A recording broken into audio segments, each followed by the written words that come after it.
in to the DTIC campus, and if that is how they prefer, that we would deal with the matter that they would have raised. Thanks. And for that the work how they prefer, that we do in terms of the road shows, we will communicate the different incentive programs that we have. We will do it through road shows. We will do it engaging with local economic development officials and officers, where sometimes they will put together some of these events for us because they are close to the companies, and they are knowledgeable about what is happening in their areas. We work with local business fora in however way they would present themselves, the various forums of women in businesses, business associations, and business chambers. And we will be the first chairperson to say, even with doing this, going on radio, advertising the products over the internet and the various e-means that are now available, there is still a lot of work that we need to do to reach a number of communities that those mediums, for some reason, do not also touch them. So one of our big focus areas now is working through community radio stations to make sure that people know the products that we offer, and they are able, as they are thinking through their investment proposition, see how they can receive support to, first of all, make decisions quicker in terms of finalizing that investment and the internal rate of return and all of those, and making sure that those investment decisions translate into jobs, they translate into value added in the economy. Next slide. For the IDC, I'll speak to this one, and I'm sure my colleague from the IDC, when she's doing the IDC part of the presentation, may also reflect on this a little bit. IDC actively markets its own services, and they use various platforms such as radio, social media, road shows, and client visits. And they have sector-focused business development managers who would proactively engage with the investing public in the various sectors on the work around what the IDC does to support building of new businesses, and helping the community, the business community, to actualize those opportunities. And they're also responsible to maintain business relationships. For applications, of course, the IDC has, like the DTIC, a specific portal on its website where the applications can be sent. And similarly, with the IDC and the NEF, there is a client care service number where clients can reach out to the IDC. Much like all the institutions, we've got a walk-in service, including in all regional offices, and we will share with you our footprint and at the IDC head office. And as we've indicated, that the applications can be also sent in online. And then there are teams at the IDC whose job is to give feedback to the clients on all the stages of the application processing, and then also the payments that would then follow, and any due diligence that requires to be done. Next slide. I would suggest that maybe at this point, DM, I hand over to Joanne And then Joanne just takes the next, I think, 2 slides. And then after that, I'll come back again, and then we'll go to the NEF. With your permission, Chair. Thank you very much, Chairperson and DDG. From a footprint perspective, IDC has a regional office in each of our provinces. In addition, we have satellite offices in some of the larger provinces in order to ensure that there is reach and access for individuals within those provinces to reach out to the IDC. Our head office is based in Sandton, and that is where the bulk of our sector teams as well as due diligence teams are based.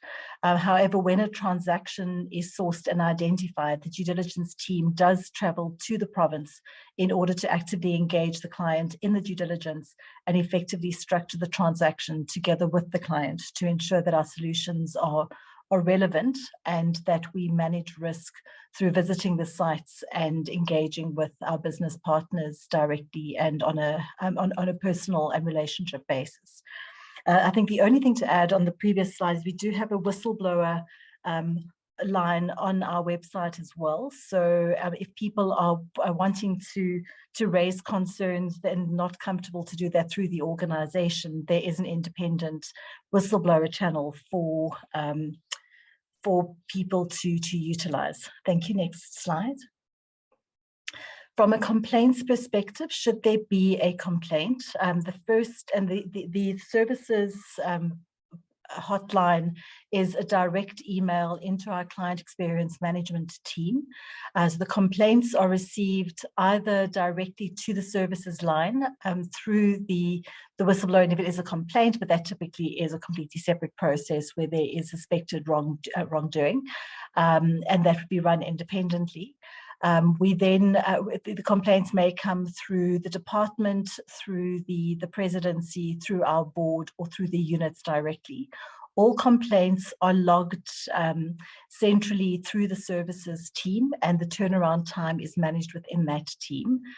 The business unit head would be responsible for the first resolution of the complaint, and this has to be concluded within 7 days. And following that, the conclusion of that, they would need to communicate directly to the client and the divisional executives. The divisional executive would oversee all of the communication on the complaint. They would be aware of the resolution of their complaint and the nature of that complaint. Should the client be unhappy with the means through which it was, or the manner in which the complaint was resolved, this would then be referred to the divisional executive, who would have a further 7 days to investigate the matter further and resolve the matter and communicate it directly back to the client. If the client continues to appeal the complaint, it would be referred to an independent complaints advisory panel where they would gain a full understanding of the complaint. And the assessment is to ensure that due process was followed. So what the complaints process does not do is look to overturn a credit decision that was made. It looks to ensure that the client was in fact treated fairly. And on the basis of the independent review, they would then communicate the decision directly to the CEO and COO, who would then engage directly with the client and provide that feedback and close out on the matter. There are some complaints that continue to escalate that we do then continue to manage out of our client experience management team and the COO's office. And we do work actively with various stakeholders and with the,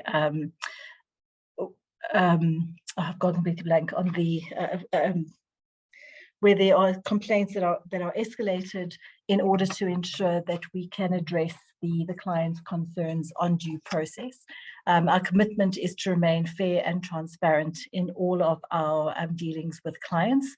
And as I say, the one thing that we cannot manage through the complaints team is overriding a credit decision that was made. But when new information comes to light, that would then be referred back and reevaluated. Thank you very much. Thank you. And DM, with your permission and the chair's permission, if I could ask the NEF to just come in terms of customer reach and communication by the NEF. Thank you very much, DDG, and good morning to the Honorable Chair and the members. DDG, in terms of the NEF, we do have provinces in the all the provinces of the country. Our head office is also in Johannesburg, and we've got offices in all the other provinces. So our approach to regional offices is that we've actually allocated a number of staff. We've been rolling out the provincial presence program on an ongoing basis. I know that in certain provinces, we've had initially certain challenges in terms of the establishment of those offices, but I'm happy to inform the committee that over time we've been getting this right, and we've seen an increase in terms of our portfolios in certain provinces like KZN, Limpopo, the Western Cape, and so on. At the moment, we are focusing on provinces like the Free State and the Northern Cape and Northwest. I know that even this week we've had colleagues that we've had to respond from head office to Free State, because there we've been actually managing the deal flow, trying to build pipelines. So we continuously looking at the activities in all the provinces to ensure that we cater for the needs of the people that we are serving on the ground. The NEF strives to be accessible organization, and we communicate through various channels. We've got an online presence through our website as well. And then we've got our call center line that is also available, the details on our website, as well as the channels where complaints can be lodged if there are any, and applications can be made also electronically. We also have our whistleblowing being managed by an independent company called Whistleblowers, and the details thereof are also available on the NEF website. And we go to the various provinces and we do various road shows. For instance, this week, our teams are in Giani, in Limpopo, and certain areas in Limpopo. We're going to be in the Eastern Cape over the next 2 weeks. That is in addition to the regional presence that we have in various provinces. We've seen a strong increase in terms of the pipeline and the activities in KZN, especially through the recovery funds that we implemented there. So the NEF ensures that it is visible in all provinces, and we disseminate information through both the traditional media as well as the social media. Thank you, DDG. Thank you. And then the next slide, ma'am. Oh, okay. Maybe if I can quickly go through these slides in terms of the complaints. When we do receive complaints, we do ensure that we acknowledge those, and we send an acknowledgement within 3 days of receipt. And then we receive those complaints through the various channels, and we allocate a relevant manager that will actually look into that complaint and strive to resolve it within 2 weeks of receipt. We do also have a complaint officer, and that activity is managed through our chief risk officer in our risk department that actually keeps track of all the complaints that we are receiving, and also reports on those to our risk committee to ensure that all the complaints that we receive, and we also analyze the trends and see areas where we need to focus our activities. We keep communication with the relevant complainants through the person that will be allocated as the manager. That would be a senior person, maybe a head of department that will actually oversee the resolution of that particular complaint. Where complaints are unresolved, they do get escalated to the divisional executive. The divisional executive will then obtain the relevant information from the complaint officer. And if they are unable to resolve the complaint, it does get escalated to our EXCO, our executive complaint. And our EXCO resolves that complaint or works on it with a target of resolving it within a period of 1 month. Thank you. Thank you. Then I will just quickly then go to the applications for 2022-2023 financial year. Just to indicate to the members that from April to July 2022, in the department, we've dealt so far with around 304 applications, and this means that on average, we are dealing with 76 applications. But as you would be aware, because of the complexity of some of these transactions, you would be dealing with kind of these transactions on an overlapping basis. So it's not to say that in any one point, the department is dealing with 76 applications. Just to show you an average. We deal with much more because in some instances we are resolving matters, in some instances we are paying claims. Here we are just indicating to you the application. Similarly with the IDC, standing at 340 so far, which equates to around 68 per month. And then the NEF, they're sitting with 873, which equates to around 175 per month of applications. But again, I have to indicate that this is not the stock of transactions that we are dealing with. It's just the number of investment propositions that are coming into the various institutions, which we have to consider. Then the next slide, Chair, it shows an overview of incentives. So if we can go to the very next one. An overview of incentives in the DTIC, starting with the manufacturing investment cluster. This is where all our investment or manufacturing investment incentives are clustered. It includes the incentives, some of whom we will be running, but they are managed through the IDC. I've made the example there of the MSEP, which is the Manufacturing Competitiveness Enhancement Program, and a number of other programs there.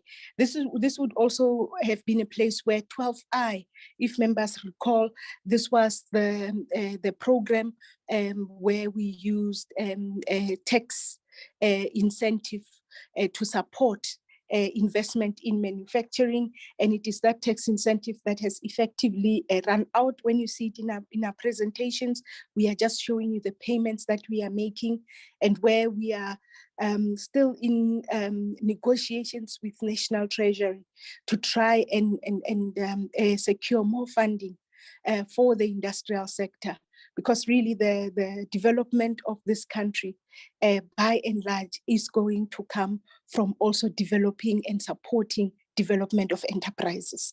So that would be where that would go. And then we've got the innovation investments. This innovation investments, this is where we would look at new products, would look at supporting testing of various prototypes, commercialization of new technologies.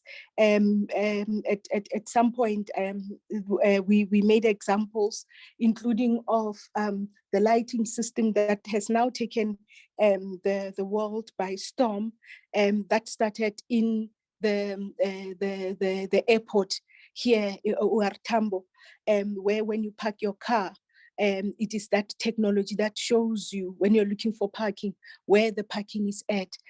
Just to remind members that that technology was actually supported in the DTIC. And I always get gratified when going throughout the country and even abroad, and I see that they use the similar technology, because it was actually, it's a South African intellectual property that brought that about.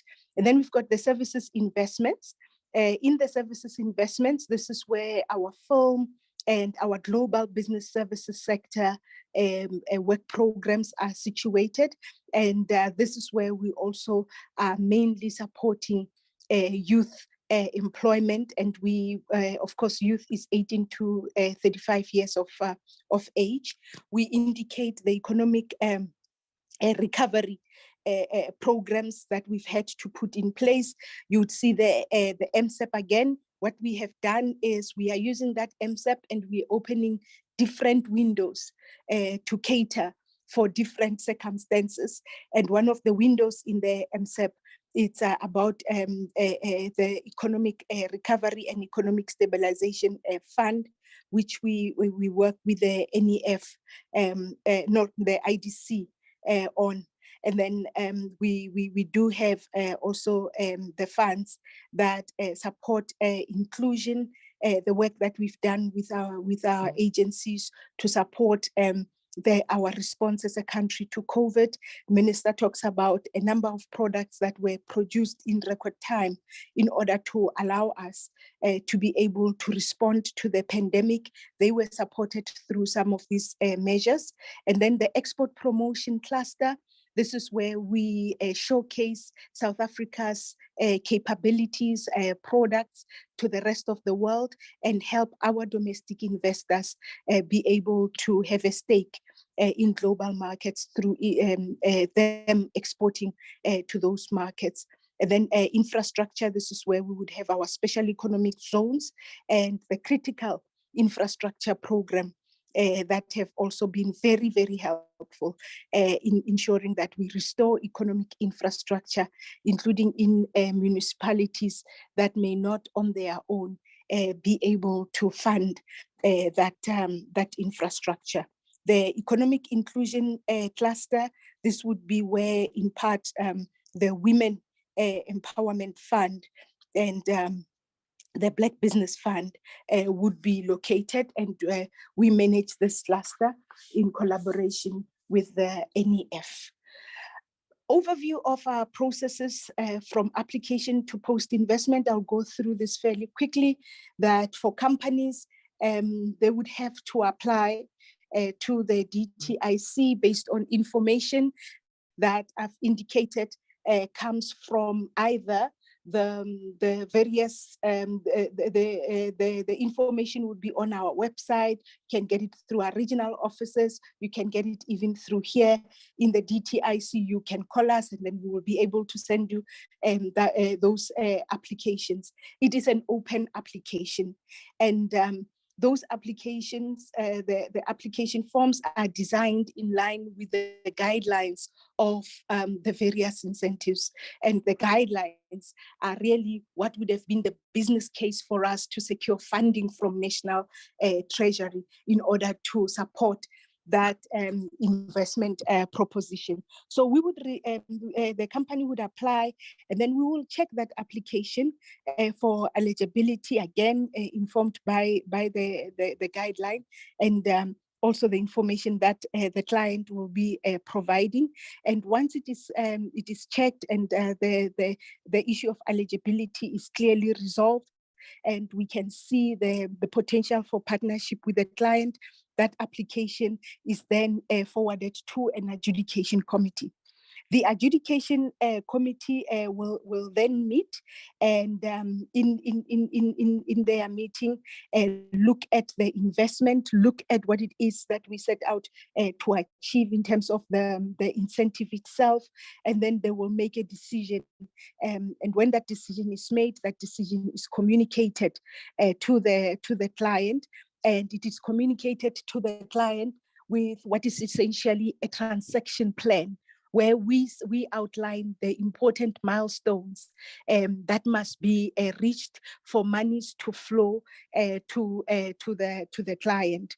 And then the company will then be able to use that approval letter in some instances, because these companies are unable to get the type of funding, including from banks, because of various shortcomings. It could be that they don't have the security that is required for those transactions, that they're allowed to use even that approval as one form to show the various financiers that their project is already partly funded, and in that way it helps them to raise further funding.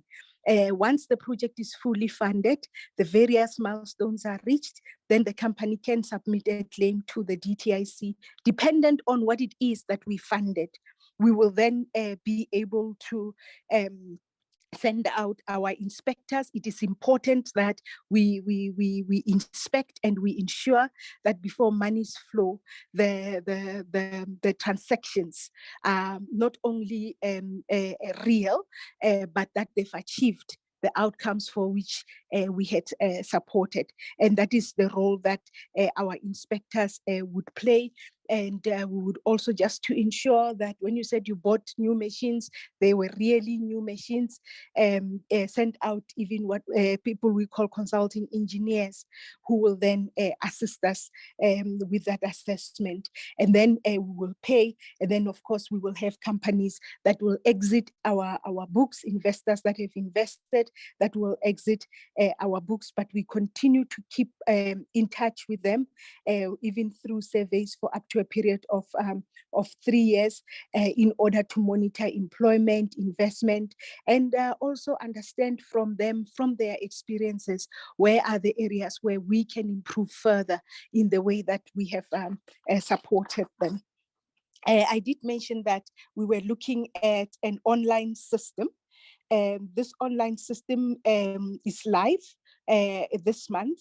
So the first set of applicants who will be able to use the system are the applicants that are dealing, or rather that are requiring support for export promotion of their various products. So the export promotion incentive, which is the EMEA incentive, has gone live now as we speak, a couple of days ago.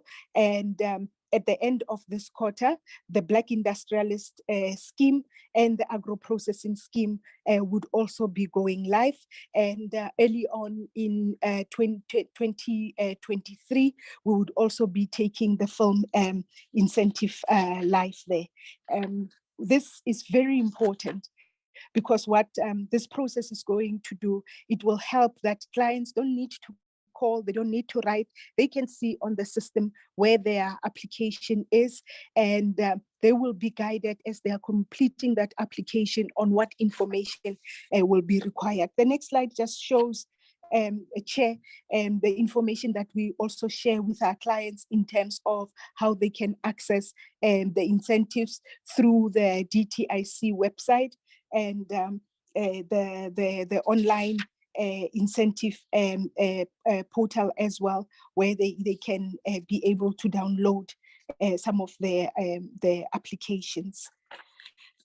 And then I think we've spoken a lot about the processes. Here we were just indicating once more the same application process, and then in the next slide also the similar claims process that I've spoken to.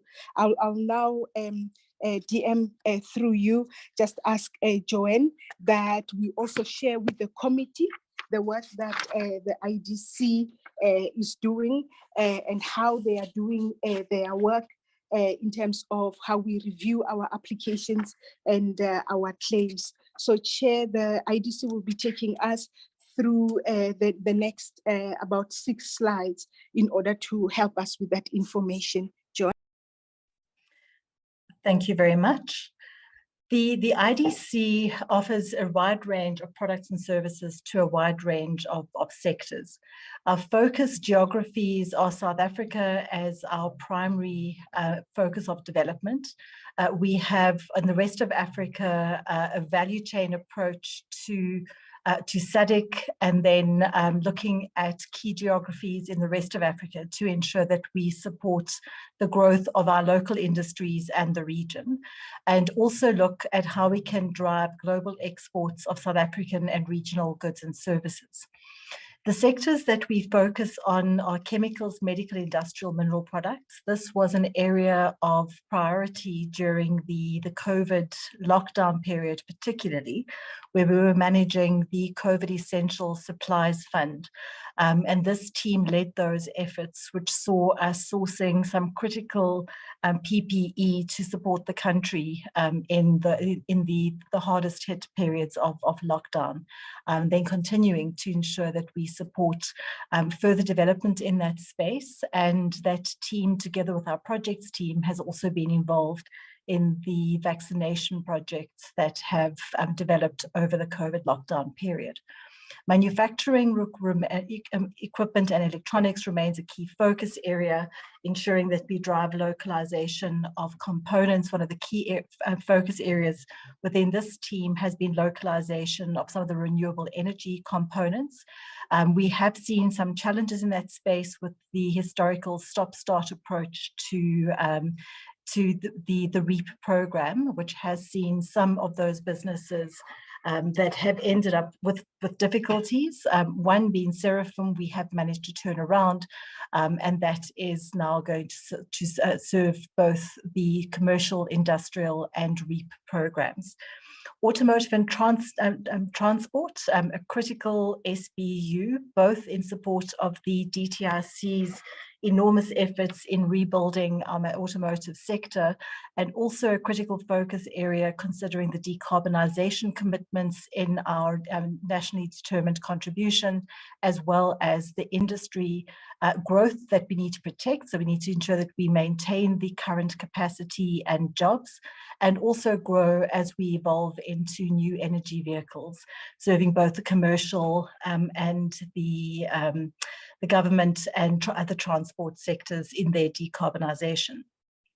Agri-processing and agriculture, one of the sectors that has consistently grown through COVID and remains critical from both a just transition perspective, a job creation perspective, as well as a food security and export opportunity.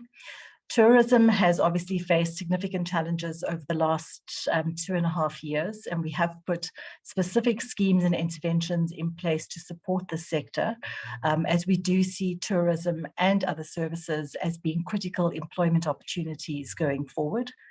Textile and wood projects, really bringing to life the master plan, the master plans around CTFL, the RCTFL GP, as well as the furniture master plan. So working very closely with the department in delivering those plans through both funds that we manage on behalf of DTIC, as well as the efforts of the SBU. Media and audio visual remains a key focus area, and we do believe that there is, in the film and animation space, a significant opportunity for growth. Mining and metals remains a key priority from an industrial enablement perspective. Enormous opportunities exist for us in the decarbonisation space, where it comes to metals of the future, as well as the localization of battery minerals and battery components, and ultimately battery assembly. New technologies is a constant focus, looking at how we can, and Maleba spoke to the new technologies that are deployed in airports and elsewhere. So we do need to look at how we bring South African technology to life, particularly as we transition into new industries and new opportunities presented by decarbonisation. And IDC gets involved from very early stages to ensure that these new technologies both enable our existing sectors and build new opportunities. Infrastructure and energy are key enablement areas. In order for our industrial capacity to grow and flourish, we need to ensure the appropriate infrastructure, particularly industrial infrastructure and energy, to ensure that our businesses are able to operate consistently, compete globally with greener energy sources, and exit their products through appropriate road, rail, and port logistics. Water obviously being another key component of infrastructure that enables our agricultural and industrial sectors. From an activity perspective, and I'll just highlight a few key focus areas, we reintroduced a very clear focus on project development almost 3 years back. That was recognizing the critical role that the IDC played in its early days of building new industries and regional development. So that is a large focus, and it's come at the right time considering the significant opportunities in battery minerals, green hydrogen, and other new technology and project opportunities around decarbonisation that is taking place. We manage funds, so it's another key focus area, ensuring that we both identify funds that we can blend with own IDC funding in order to lower our average cost of funding, and I'll get to cost of funding on the next slide, and also managing other third-party funds for specific impact within the economy. So looking at how we can have targeted interventions for transformation, women development, youth development, regional development, and other key focus areas. Core to what we do is sustainable industrial development and capacity building. As a business, we've always been involved in small to large transactions. Smallest transaction size is R1 million. And again, with the restructuring 3 years ago, we built our regions into a small business finance unit, and that remains a very key focus of ours to ensure that we do support small industrial players to actually participate meaningfully, both in the country as well as within large corporate value chains. Our products are range from debt to equity and everything in between, really looking at how we can provide the right instrument to support businesses to be successful. We do as a general matter, of course, provide bridging finance. This product was prioritized during the unrest, where we provided a significant amount of bridging finance to support SASRIA payouts and support companies to get back on their feet quicker. Another key focus of ours is syndication and lead arranging. We really are looking at how in these early stage projects that we get involved in, which are significant in size, that we can bring in other equity and debt providers so that government and IDC specifically are not alone in taking risk in building the economy. Our products start from very early stage, so we would get involved with feasibility funding. So when there is a concept, for example, the green hydrogen opportunity in the Northern Cape, we would get involved with feasibility funding to assist the company to formulate the thesis for the business, take it through to we start a pre-feasibility, move through feasibility, take it into commercialization and bankable feasibility, and then look at bringing in partners to actually bring it to full commercialization. We get involved with new startups, companies that are looking to expand, mature companies that are looking to diversify, and turnaround opportunities where companies have faced distress, and we're working with them in order to assist them to become profitable and find new business lines. Next slide, thank you. From a funding perspective, IDC has not received funding from government other than some of these specific schemes that we manage on behalf of DTIC. Since the 1940s. So our model is very much to ensure that we remain self-sustaining. We do that through generating internal profits, divesting from mature investments, and then borrowing in both the local and international capital markets. We use these three pools of funding in order to fund our loan book and our equity investments. Obviously, from our loans, we receive both interest and capital repayments, and on our equity investments, we receive dividends once the companies are operating effectively, and the capital growth once we exit from those investments. And not being a deposit-taking institution and being a tax-paying institution, we do have a cost of borrowing that is higher than cost of funding that is higher than the commercial banks.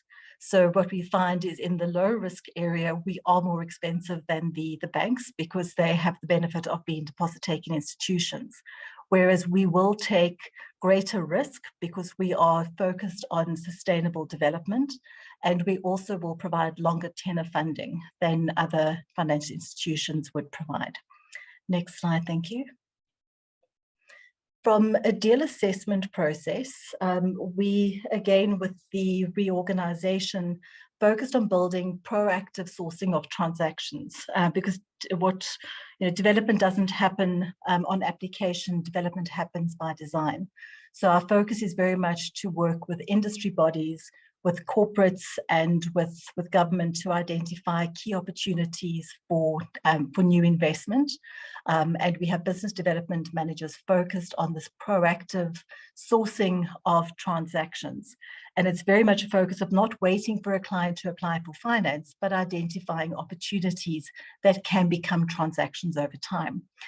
We also still remain very open and accepting of applications through our regional offices, through engagements with business forums and marketing directly to clients, to industry bodies, through media, as Malebo mentioned earlier, as well as accepting applications through our call center, as well as through our website.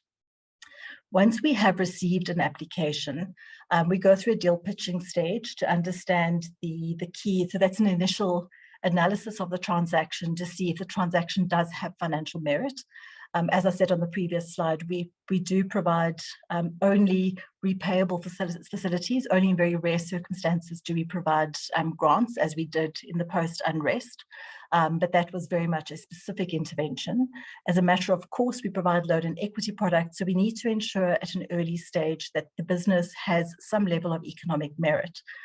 Where we find an application that has basic merit but needs more work, we can get involved with pre-investment finance, where we provide a level of grants and support for clients to get their businesses to an investment ready stage. We do provide quite a significant amount of hand-holding, particularly to communities in the agricultural space and to some early applicants in order to ensure that viable jockeys and viable business cases are in fact progressed.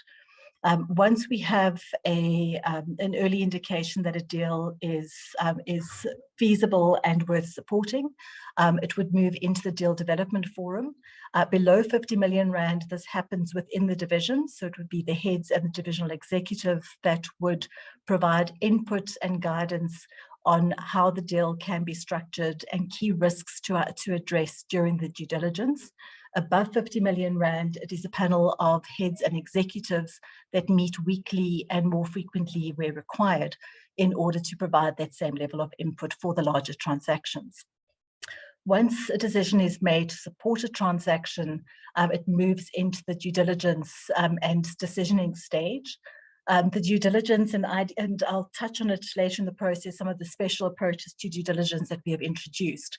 This process can take up to 45 days because the IDC's focus is largely on new industrial capacity or expanded industrial capacity, where we really do need to ensure that all the key risks have been identified. We make an investment decision based on the future potential of the business and not on the basis of the historical financial statements. So there's a thorough analysis that is done looking at the markets, the technical viability of the project, the financial viability, the management. Is there the right capacity to actually make the business successful, ensuring that there's no fatal flaws in the legal, where there's acquisitions, plant and equipment, ensuring that the valuations are appropriate, and increasingly ensuring that the environmental health and safety factors are properly addressed. We need to ensure that workers are treated fairly, and we need to ensure that companies are responsible in their environmental approaches and their impact on communities. A value creation plan is created whereby we can ensure that we identify the key priorities that need to be managed and measured on an ongoing basis for the business to be successful, so that we can ensure we work with our business partners in implementation, so that we do have successful industrial capacity created. It really is important to underline the fact that development doesn't happen at the decision being made. It happens once the company is successfully operating, and that is our key commitment to sustainable development. Structure the deal and take it to our credit committees, which I'll discuss on the next page. Following that, we move into a legal documentation stage, where the legal documents are drafted, discussed with clients, signed, and we move into the conditions clearing process, disbursement, and that's where the critical ongoing monitoring is put in place to ensure that there is an account executive responsible for the client who oversees all subsequent disbursements, ensures that the funds have been deployed as they were intended, identifies any challenges the company might be facing, and ensuring that they meet those critical milestones for us to have a successful business intervention. So through all of this, what we really do look to do is ensure that we respond to the needs of applicants, that we identify new industrial opportunities, and that we work collectively as a team to structure sound transactions at an ongoing basis, ensure that our business partners are successful.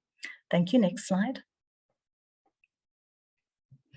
From an approval perspective, I'll start at the bottom of the page. So for transactions below 50 million Rand, and a counterparty exposure of 300 million. So a counterparty would be if we have a jockey who is invested in multiple different businesses, we would support that jockey with up to 300 million Rand at this management committee, investment committee level. And based on the exposure to that jockey, that threshold would go up to the other committees. So a transaction of 50 million Rand or counterparty of 300 at the management committee, which is composed of management team members, so heads of department, as well as external credit committee members. The Executive Credit and Investment Committee, as the name implies, consists of executives as well as external members.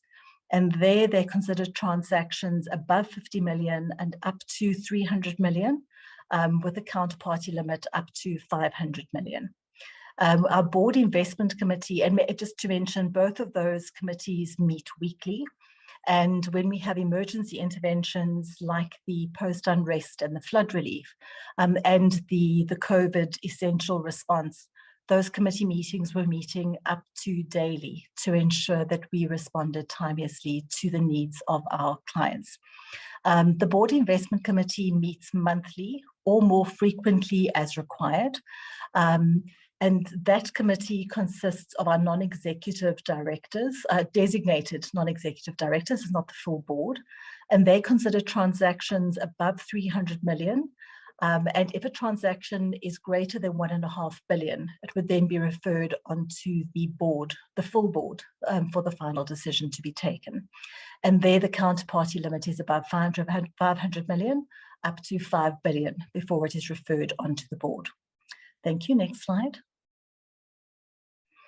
From a post-investment management perspective, here the team is very much focused on ensuring that our clients are supported with account executives to ensure that the governance that is expected to be in place in clients is properly carried out, because this protects both the IDC and the success of the businesses. Manages and oversees the drawdowns and the application of funds, is responsible for collections of both our debt and equity, and consideration of any follow-on funding that may be required by the client. Also looking at getting involved with the valuation and impairments reviews where a client is not performing, really understanding what that impact is on the IDC's balance sheet. As I mentioned earlier, the IDC being a borrower needs to ensure that we manage our impairment levels. So this oversight of performance of the portfolio is important both from a development impact perspective, but also to ensure that we manage the finances of the IDC responsibly. The team also looks at portfolio monitoring, insights and reporting, so we can identify key trends within sectors and anomalies within sectors where a particular client in a sector is not performing in line with the balance of the sector. Early stage warning indicators are identified within this team, and out of those early stage warning indicators, the team would get involved in looking at whether a restructuring was required, whether there were any breaches, really actively managing those breaches to ensure that the clients are put back on track as a matter of priority, and where necessary, putting clients on a watch list, providing deferments to support the business to trade through difficult circumstances, or looking at how they can move them into a turnaround space should a turnaround be required. And a client would typically have been through 2 rounds of disbursements, so up to 24 months before it would move into a turnaround space, unless it was identified earlier that more aggressive interventions were required. Once a client moves into the turnaround space, we would look at working with them in order to develop a turnaround plan, ensure that the turnaround plan is feasible, where it needs to be funded, identify ourselves and others that can provide that funding to allow the client to be successful and turn around the business, recognizing that existing capacity being made successful is cheaper than trying to build new capacity. So our priority always is to ensure that industrial capacity is retained.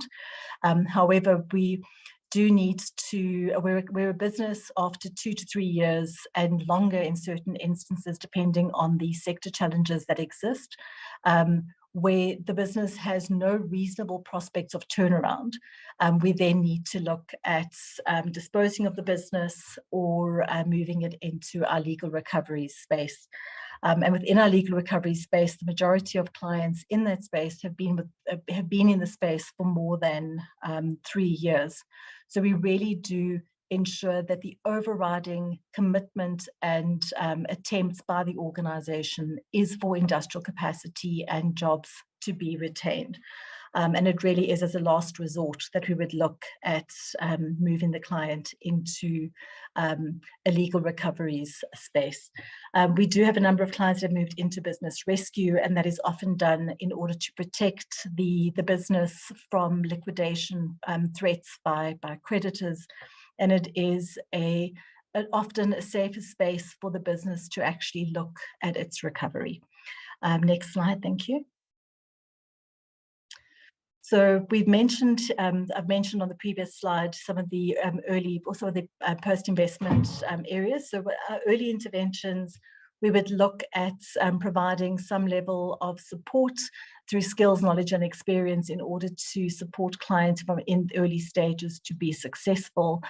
Continue to provide both knowledge and experience either through ourselves or through third parties that we contract to support clients, to really ensure that they are properly equipped to grow and achieve profitability within the businesses.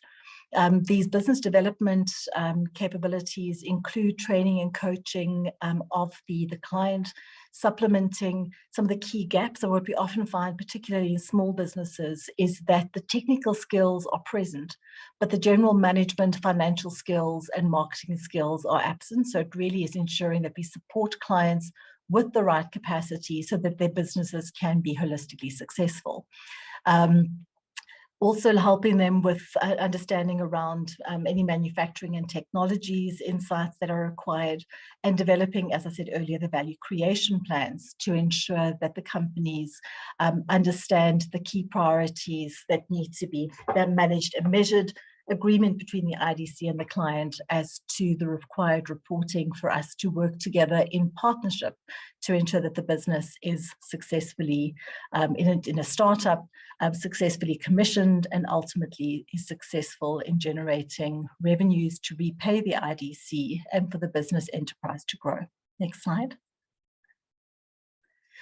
So this is quite a busy slide, but we did undertake an overhaul of our processes COVID lockdown and prior to the unrest. And in this, we looked at very much the client journey in order to enhance the processes. And through that, we identified the points of delight. So where are our clients loving what the IDC does? And there was very much a strong respect for the development role that we play, the support we offer to clients, and our willingness to be available as a partner to businesses. The pain point is very much around and I think it's the flip side of that coin is our information requirements and turnaround time. We seem to be slow in making decisions. Our drafting process can be slow, and we've got excessive conditions precedent. So the opportunity really is for us to, and this is something we've been very focused on, is to work more closely with our clients for them to understand what is expected. Because the more there is an understanding of the process, the timelines and the expectations, and why what we do is in our mutual best interests, helps clients to see the process not as a process, but as a business support tool that the IDC is delivering. We're looking to use, so the greater opportunity is using more digital tools in order to manage the process. And we are busy with an implementation of digital tools to make the lives of our clients easier in both applying, understanding where they are in the process, and then the ongoing management and maintenance of our clients. And we applied some of these learnings when we went into the post-unrest. And with that, we managed to lower our turnaround time aggressively in the post-unrest, ensuring that the timeline between receipt of application and approval and disbursement was brought down to, in some cases, well under 3 weeks. And that was very much, we need to recognize that we can't do all of our business in 3 weeks, because that was largely on a bridging finance basis and to cover a hole that clients had in their business. But we have continued to learn the lessons and apply them as broadly in our business as is possible. Next slide. And this is where some of the lessons have been applied to our business. So the IDC recognizes that the start-up early stage project and business approach that we take cannot be a one-size-fits-all.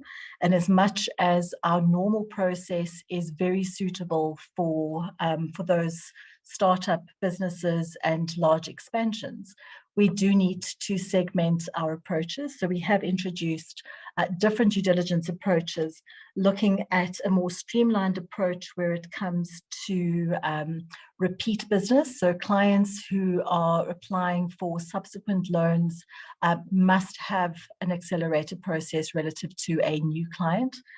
Businesses that have been in operation and successfully operating for some time should also have a more streamlined process. Small businesses that have contracts from known clients and are operating in delivering on a known client's SME priorities must also benefit from a shorter process. And then the high-risk transactions and the startup businesses will continue to benefit from the hand-holding, the significant technical and marketing due diligence and insights to ensure that that startup capacity is supported to be successful, and that the high risk is managed, well, again, to ensure that the company is successful. We also, as I mentioned, are looking at greater use of digital platforms, including partners, to ensure that we can streamline our service delivery to the SME segment, which is a critical jobs growth segment within the economy. And I think that is my last slide. Thank you very much. Thank you. And through the DM chair, if we can also receive the input from the NEF as it was requested by the committee. Mzi? Thank you, DDG. So in relation to the National Empowerment Fund, we provide funding. We've got various units within the NEF that provide specific funding programs. We've got a department called the Rural and Community Development Fund. that also works with our township economy products. So that particular department focuses on entrepreneurs that are located in rural areas. And it also, one of the key aspects of the product offering there is to ensure that we facilitate skills transfer and operational involvement of the people that actually own and manage the project that we would have supported. We focus on community groups, and we've also been focusing on cooperatives located in rural areas that are rendering specific products because we believe that empowering rural communities is going to be key in ensuring that we create jobs where they are most needed. Our Imbeo fund is our SMME fund, and it actually focuses on supporting SMMEs, including franchises, being startups, as well as existing businesses for expansion purposes. And it focuses mainly on the provision of loans and similar products. Our Umnoto fund is our fund where we do what is known as traditional BEE. That is where we do expansionary BEE. We fund enterprises that are involved in capital markets through acquisitions, as well as projects that are actually starting up or that are already in greenfields or expansionary stages. So we fund through these programs throughout the country. And we actually, in terms of the programs that we are managing on behalf of the DTIC specifically, I'm not going to go into details on each one of them because the DDG did cover them when she was presenting. Our Women Empowerment Fund is actually focusing on supporting Black women-owned businesses, and the support there starts from around 250,000 to 75 million rand. Black Business Manufacturing Fund. One thing we realized is that there was a need in the market for a product that supports manufacturing entities that are still at the growing stages. So this particular product focuses on supporting manufacturing businesses, and we provide funding there up to around 15 million rand. And we've seen that the collaborations that we've been working with the DTIC at the IDC, we fund businesses in the manufacturing space who grow, and some of them who started within that kind of support are actually now have grown their business such that they are actually being supported by the IDC for bigger amounts of funding, because as their businesses grow, their needs also grow, which means that we can work together as the DTI family in supporting those entities. And then our COVID fund, that fund we have closed. We ran it during the lockdown period of COVID, where we were providing support in order to support the government's initiative to fight the COVID pandemic. And then that was a range of medical products and other initiatives there. But we were very happy how that program ran, and we're happy to report to the committee that even through the audits that were done by our own external auditors and the Auditor General, all the programs that were supported under that particular initiative were found to be sound. We can go to the next one. On the next slide, the NEF, when it talks about the adjudication processes and aftercare, we originate transactions. We've got a proactive marketing unit that actually concentrates on ensuring that our products are known to our relevant stakeholders and also to the people that we service. And we've got a network of investment teams throughout the country, some of them based at our regional offices that actually support the people on the ground. We also receive referrals from stakeholders like deal originators, as well as our various stakeholders, be it in business and also the people that we report to. We also receive businesses from incubation centers and other government agencies. Also, clients can walk in to the NEF, to our head office, as well as all our 8 regional offices. In terms of the assessment of transactions, so we spend a lot of time in the screening phases of transactions because some of the people who actually approach us are people who do not necessarily have their ideas concretized in terms of what kind of business they want to do and what their focus should be. So we do have a team that services that kind of clientele. We handhold them just to make sure that we channel them in the right direction. And if in the end of that process, it transpires that that particular client would not be eligible or would not qualify for NEF funding, we would refer them to other partners like CEDA or CIFA, or some of them that do actually get to a stage where their businesses become eligible for NEF support, then they are considered for that kind of support. So we do a detailed screening and we link clients with various partners. And when we actually are assessing transactions for NEF purposes, we do that. A client, once it gets to that stage, it will take us a day to do the screening, and the transaction will then move to a due diligence process where the screened report will actually be assessed and would send a team out to actually do the due diligence process. So this process does move quite quickly because we would have done a lot of work during the deal origination and the screening processes. Once at the due diligence stage, it does take approximately 3 days if the client provides all the relevant information. That is always the challenge, that sometimes you don't get all the relevant information from the client, and sometimes we have to assist them in order to obtain the information. For instance, we assist clients to ensure that they get the necessary compliance documents from SARS, CIPC, and other entities. But when a transaction is ready, within 3 days, we take it through the due diligence process and it goes through to the approval process. I'll talk about the approval processes later on, so I will skip that part for now.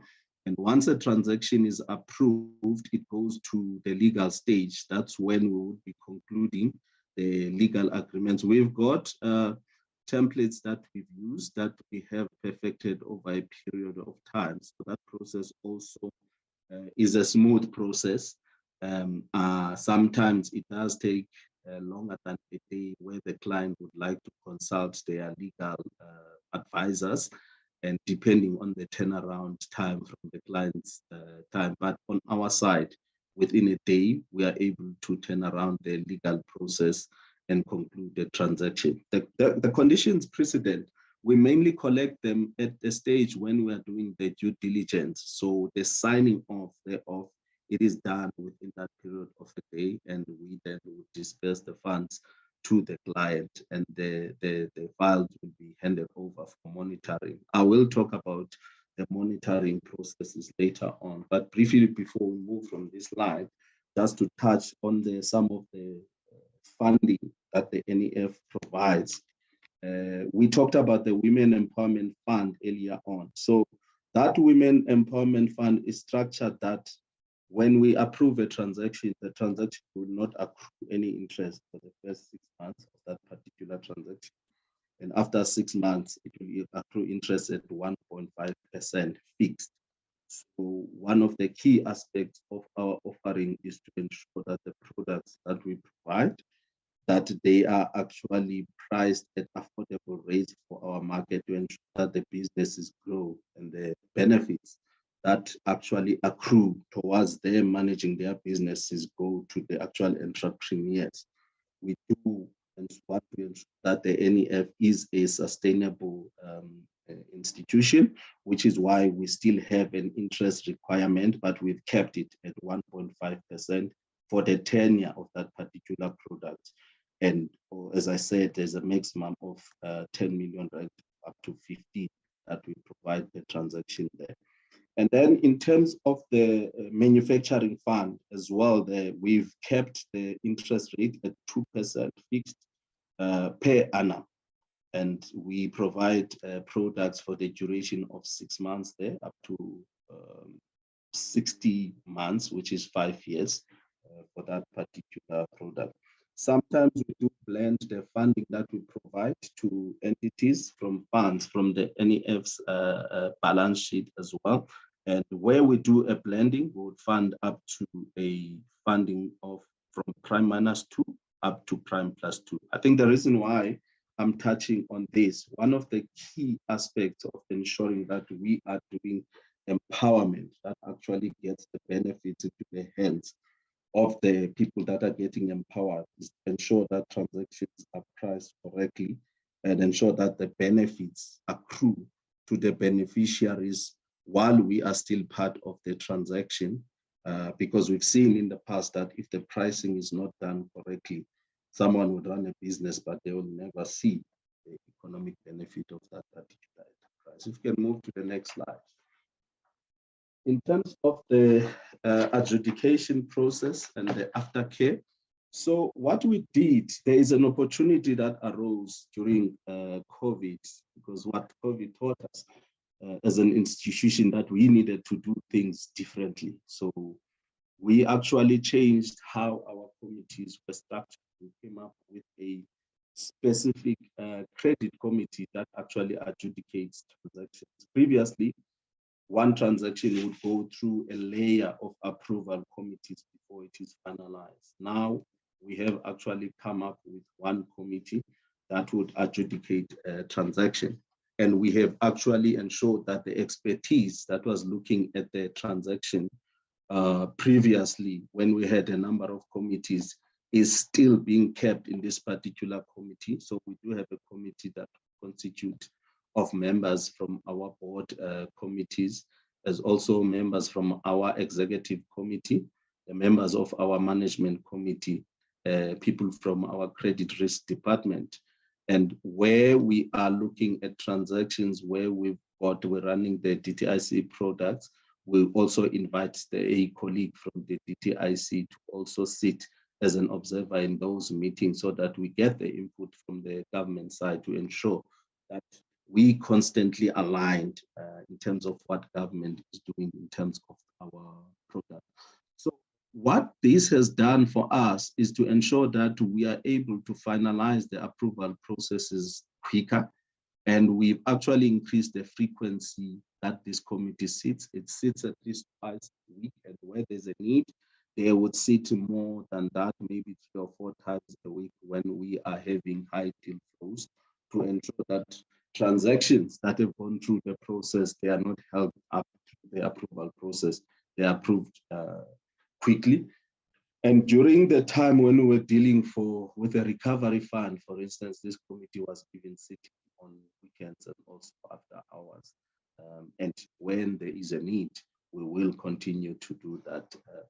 So in terms of certain transactions, because the committee has got a mandate of looking at transactions up to a capital amount of 15 million rand. The NEF does a lot of transactions, but they are medium sized. So sometimes we do transactions that have got a higher cap than that.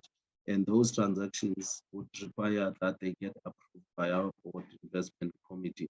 But that gets done by round robin so that we do not spend time waiting to schedule committees getting transactions approved. Also, in terms of the credit risk analysis, we've developed templates and we've also come up with resources and tools that ensure that our credit assessment process is streamlined, and it is also conducted in tandem with the due diligence process, which has also assisted in ensuring that we approve transactions quicker.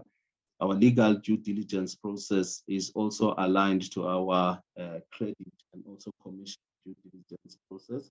Our documents are truncated. We've got specific templates that we use to ensure smooth disbursement. The standardization of the legal agreement actually assists because the colleagues work with those particular templates. they know exactly which parts they need to work on, and they know exactly which parts are standard, so that they don't have to renegotiate every transaction that we put. Next slide. Still talking about the adjudication process and aftercare, one of the measures, things that we watch out for is fraud, corruption, and things like double dipping. So we actually conduct an assessment of the actual, which is the entrepreneur that we will support, to ensure that the people, I think that's the first point of call. We ensure that the people that we do support are people that actually are supposed to be supported in terms of the government standards and also in terms of policy. And also our credit risk assessment, it does show red flags when there are things that need more checking, or when there are things that would actually require us not to support any particular individual or a group of individuals.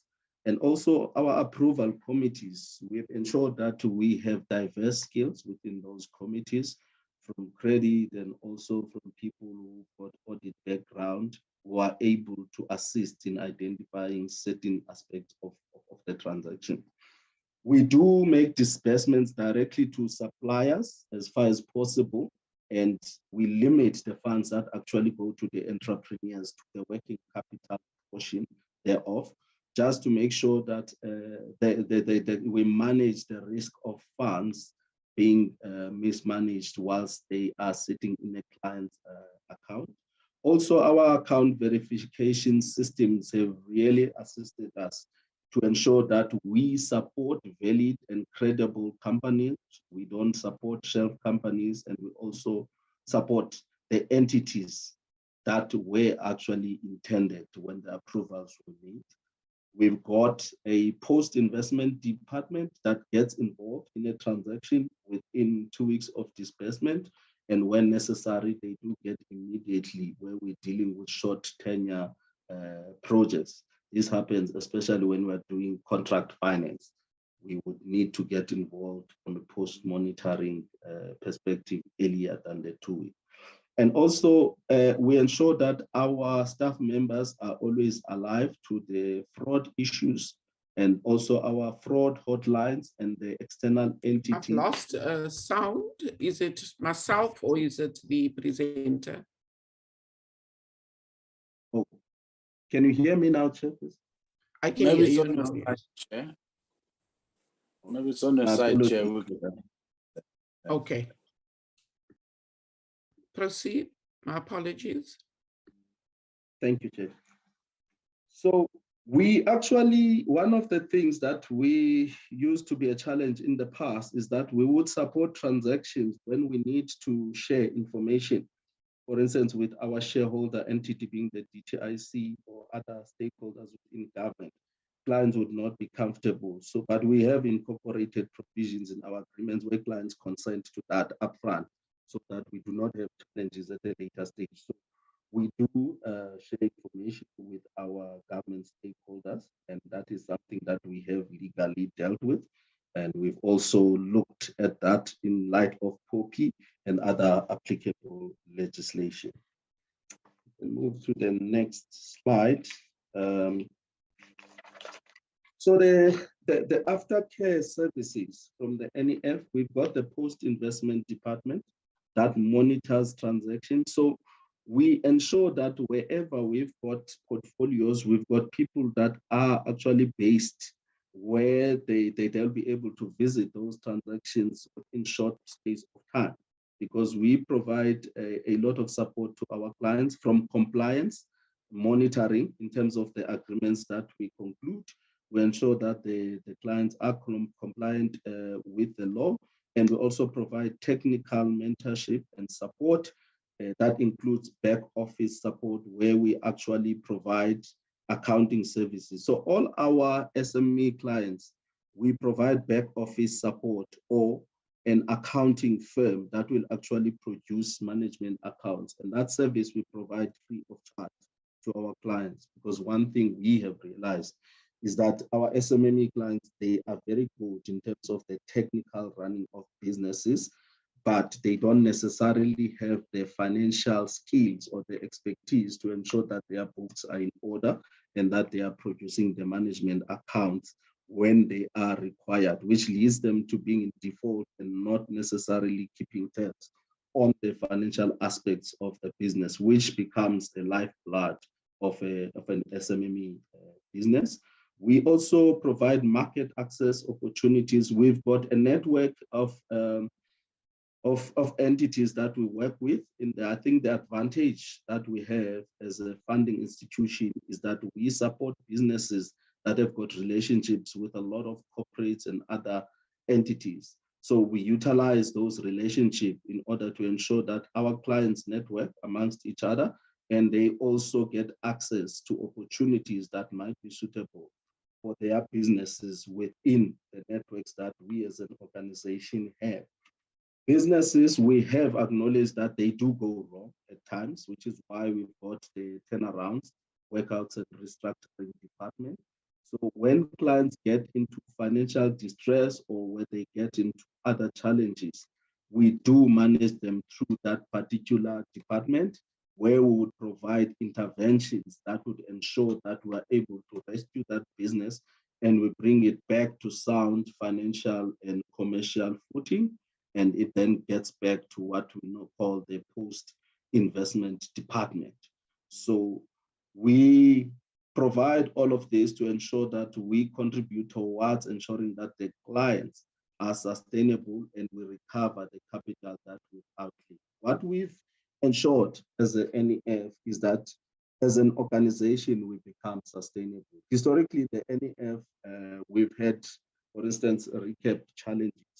But what we have learned to do is to ensure that with the funds that we have on our balance sheet, we are prudent and we ensure that the clients that we support, we inculcate in them the culture that they need to repay those funds so that we are able to support more entities, which is why with the programs that we're running, for instance, with the DTIC, we don't charge any fees for the services that we provide as an organization.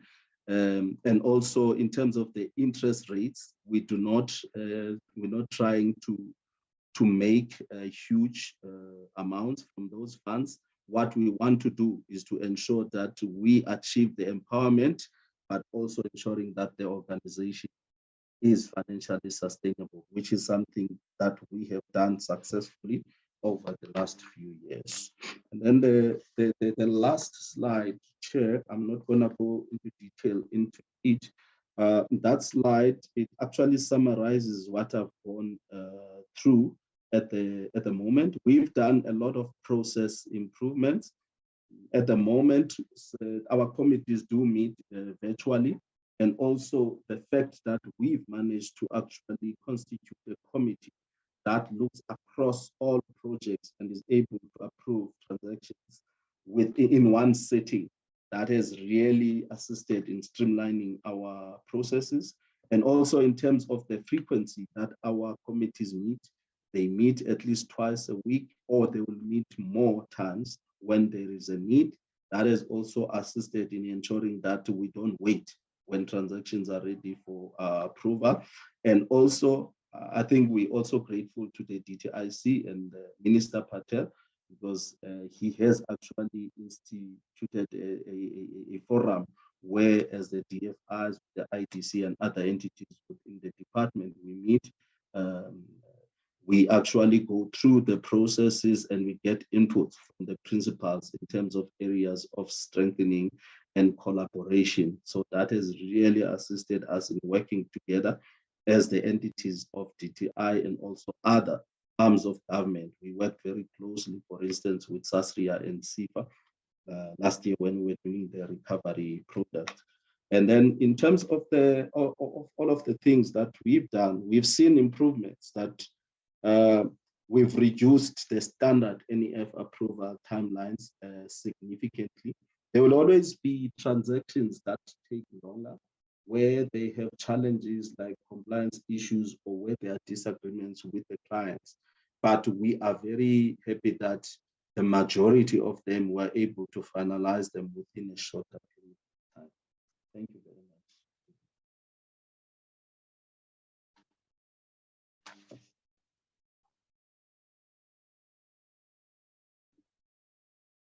Thank you. I see that's the end of the presentation. Thank you very much, Chairperson. That's the end of our presentation. That is how we are trying to respond and adhere to the mandate that we have been given when it comes to the issue of the industrial financing as the department and our entities. And Chair, what I want to emphasize also is that from the presentation, we are getting to improve on the impact that we are having, most especially when it comes to the issues of transformation. How are we transforming our economy? But we always say at the department and our entities, yes, we are happy and pride ourselves even on the clean audits, a part of all these huge tasks that is ahead of these entities.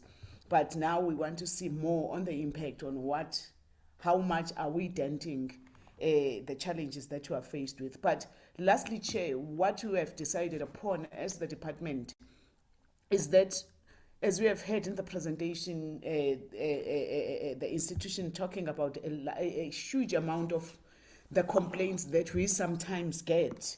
You know, there's so much that is good that is being done, but there will always be clients that are complaining where our institutions will try and resolve those appeals that are there, but some of them are even elevated to the level of the ministry. What we have decided upon so that we respond to our communities and it is seen that we are taking care of their complaints too.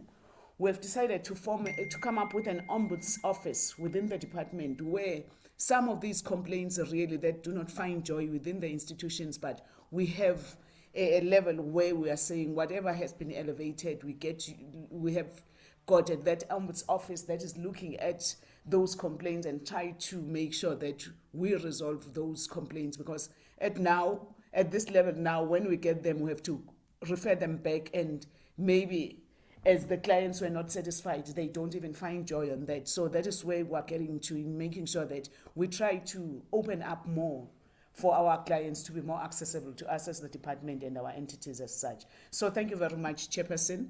That is the presentation that we're coming up with to the Portfolio Committee today. Thanks a lot. Thank you very much, Honourable Deputy Minister and Team DTIC and the two entities. Committee members, there's the presentation. I will now take hands for engagement on the presentation and discussion.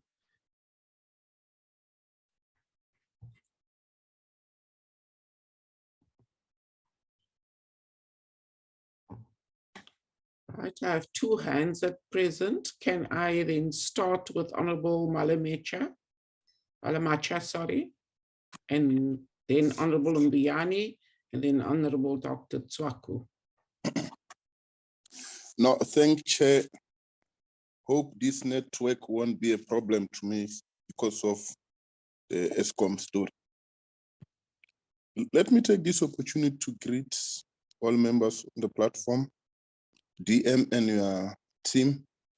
It's just one thing that I think if we don't say it here, we will be demoralizing you. You won't continue being so creative. I think the ideal of ombudsman is a perfect one at the right timing, because this will also assist that you too, your story is heard from the other side.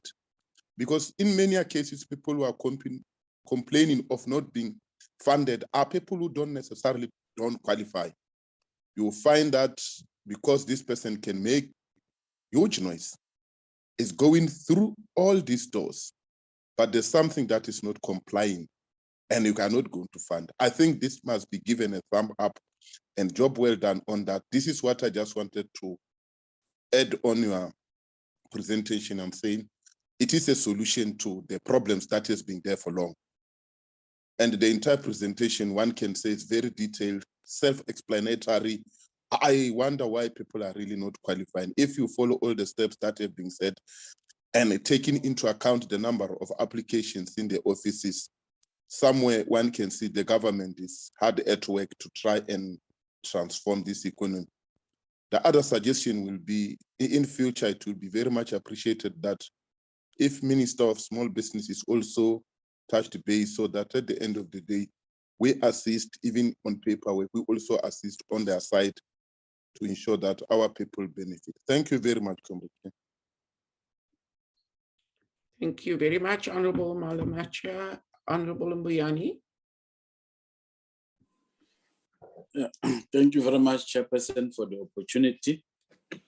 Let me first welcome the presentation by the department and its entities. Chair, I just have some few clarity-seeking questions here. Much has been said, and they will applaud the department for what they do. Chair, I will come up maybe with some few proposals at the end of my clarity-seeking questions. One, back in 2018, the NEF funded hospital in the Western Cape. I just wanted to check how many since then were funded in other provinces. And if not, why?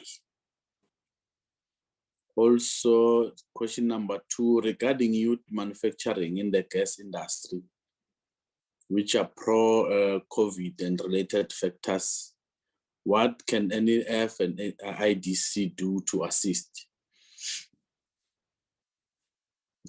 Also, NEF and IDC, the figures are huge, and the reference to black, where the stats for the whites and others were funded. Just to check in terms of the list of funded, because the number you can see, they are huge, but if it can be said in Mpumalanga, we have funded this, and KZN, this is that we have funded both of them, so that you can be able to check the statistics of women, youth, people with disability, that will be able to undertake the question of transformation in the process. On the transformation sector, both the NEF, the figures are huge, as I said. Regarding the roadshows and education outreach, I just want to check whether the departments feel they are satisfied with their approach. And if not, how are they going to deal with this resistance from entities to assist investors and companies which fail to do so? I think this one I've clarified the issue of the breakdown of black companies, youth, women funded through IDC and NEF through the industrial financing over the past 3 years. I think it's also important, even if it's not granted now, just to get an understanding as to, for the past 3 years, how many people that were funded through the process. The last one, maybe it's how do you fund the takeover bid from a company previously owned by someone, and for the improvement of that purposes? I don't know, maybe they do fund that one as well. Then my other questions, Chair, the question of I think it's 45 days of due diligence. I think I need a clarity as well, because some companies, they wait for more than 6-7 months for due diligence. Maybe if you can get clarity, what are the challenges there? Also the issue of double dipping and also fronting, because we might celebrate, there's transformation here, women, youth, and so forth. How are they related to the Competition Commission in terms of funding, and also checking whether this company, it's black or white, or it's just a fronting? And also, I did not hear of a program of student accommodation, because we have challenges in South Africa around this. How are they funding this program moving forward? The last one, Chair, I see the finances and also the budget here. If you can combine the industrial financing and the NEF, does not equate to the 23.2 billion of the IDC.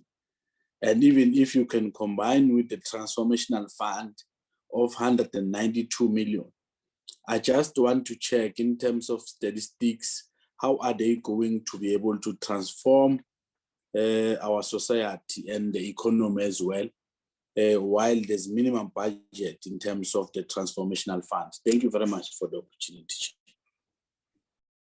Thank you, Honorable Mbuyani. Honorable Dr. Tswaku. No, thank you very much, Chair. I think there are about 2 questions that were covered by Comrade Mbuyani on the issue of the, please break down those companies that were assisted down by race and also by the amount. Let us be detailed. That will be very interesting to know. As he said, that we want to see on the objectives of the department in terms of the transformation. So that one is actually covered. This was a very long presentation. I think very detailed. At some point, I got a little bit lost because there are so many funds and there's so many schemes that are there. But also, I don't like to praise the fish for swimming, but Sulu has been very, very helpful when we ask questions, because as part of the stakeholder, there's some stakeholders which ask these questions as us as members of parliament. But I think Sulu has been very helpful in terms of supplying that information, and it must be actually commended, very energetic, and then sharp and to the point to assist that. Is it possible, Sis Nomalungelo, to have sort of a summary of all these schemes now? Because I wanted now to check. Now you've got the IDC, you've got the NEF, and then in the IDC, in IDT, internally, you do have this Black Economic, this BIS, these Black Industrial Schemes, and all these other innovative funds. So where does everything fit in? Which scheme is which, so I'm trying to navigate myself, but these are the schemes and these are the breakdowns. And then I saw now Mnoto Fund and, Rural, and is there a way that maybe in a way, I don't know, like maybe a summary? This is the fund, it falls here, this is what you can do and all of that. As sort of a summary, that will know, because I just got confused by which fund is which. But as Comrade Mamala just said, I think it's a detailed presentation, but we could actually just try to summarize so that we can, when our stakeholders are coming to us, maybe to check the knowledge of these entities, maybe these schemes, were able maybe to really explain to them what is that. I wanted to check in terms of what do you do if you've got, almost the majority of Black people are listed, they are on the Experian and all the kind of, they are listed. What support do you do or do you give them, because here's a good idea, as a sort of a good business idea, but the person is listed because of the past sins. Majority, they're on that. Is there a way that maybe they can be assisted so that they are able to really get the business going so that they can pay for their past sins? I wanted to check, I think it was covered partly, you said, I wanted to check what's the difference between these funding models and also the bank. Why could I not go to the bank? I think in one of the slides you did try to really explain that in terms of the interest, the lower interest, and all the prime -2 and all of that. Maybe you can just share again, maybe emphasize what's the difference between yourself and actually a bank. I think one or the other question is, do you have, for the first time applicants, if let's say I've got a business idea or I want to expand, maybe you might, do you have an assistant that is assigned to me to help me in terms of developing my idea? Because now in one of your requirements, you want a business plan.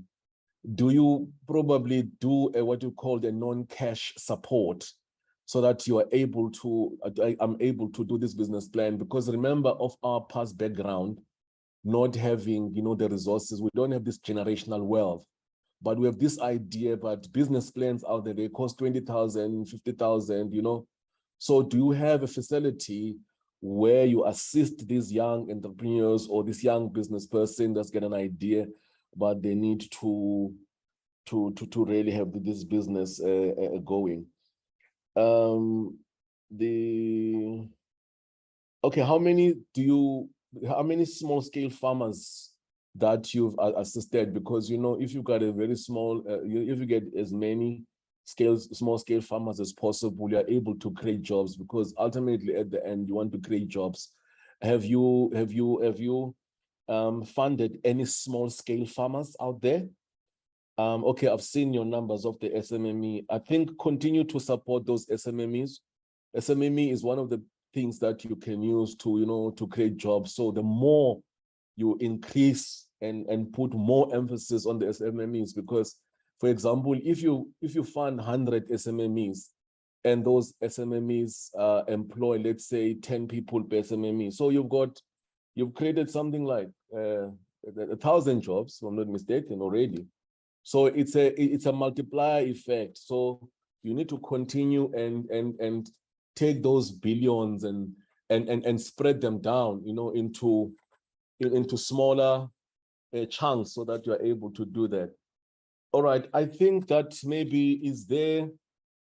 I think some of the questions really is to understand these funds. I mean, you've got another interesting fund, which is your industrial financial support.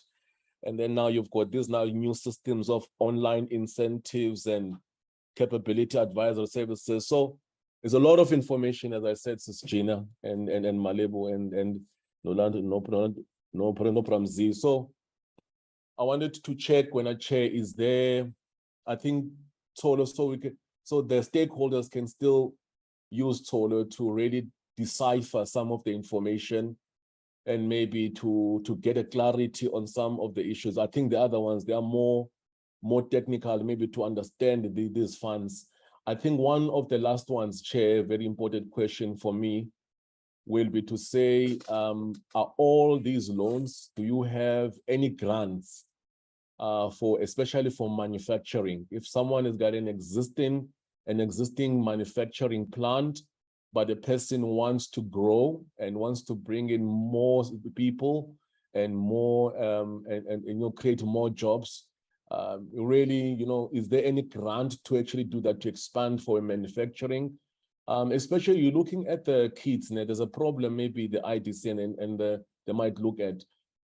It's a very, very serious one. You've got kids which are especially in the technicons, and they want to do their, what you call that thing, after doing the 2 years, they want to do an in-service training. So you find that they're sitting at home without an incentive, without those in-service training. So you've got probably companies that you say, okay, I'm going to expand and then take those students to an in-service the training. Will the department maybe look into funding those kind of, the project of that nature to help all those kids who are at the technicons and TVETs who don't have any incentive training, but there is a company that can expand, that can absorb them in, give them incentive training, and so that they're able to be marketable? Will the IDT or the NEF or IDC look into those funds, probably not more into the loan stuff, but into the grant phase? I hope, Chair, maybe my questions were clear. I tried to speak very slow, maybe very clear. Maybe if I can have those answered. Thank you very much, my Chair. Thank you very much. Honourable McPherson. Okay, sorry, I just wanted to find my video. I just want to say that you will know that I don't generally pay tribute to presentations given, but I think that this was a really good presentation by the IDC. and I think very helpful. So thank you for that. I also want to say that I get the feeling that the IDC is embarking on some turnaround or some better form of governance than what we've seen, because we know that the IDC played a role or a hand in state capture by providing funding to people that should never have received funding.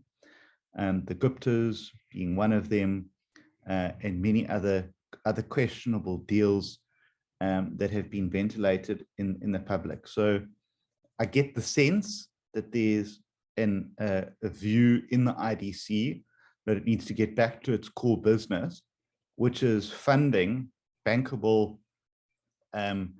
ideas and bankable businesses and bankable expansions that may not necessarily qualify in traditional banking institutions. And that's really what the IDC should be and should be focused on, is bringing to market businesses that may not necessarily qualify to may not qualify for traditional funding and financing. But what that doesn't mean is that the IDC can be as a piggy bank to fund the politically connected, fund people who can and should be going to other markets, because that money should really be reserved for those that can't find funding in the traditional market. I'm really encouraged that the IDC is paying a focus to startups, and this has not been a traditional focus of the IDC. And I was really encouraged by the presentation we were taken through about how the IDC assists with coming to market financing and assisting those startups to get to a position where they can then bring a more bankable application to the IDC. So I think that that's really important. And I really hope that that's going to become a bigger and greater focus of the IDC, is funding new startups, tech startups, startups in innovation. And I think that that's where the IDC should really be focusing its attention. And it seems like that there's some acknowledgement or some way towards that, but I really hope that that's something that could be expanded in the future, because I think that that's where our opportunity to grow and to get behind tech, get behind innovation can be. And we know that that is traditionally a riskier solution for many traditional financing institutions. So I think that that's where the IDC can play a really good and important role. The IDC's model of self-sustainability only works if it is generating value on its investments.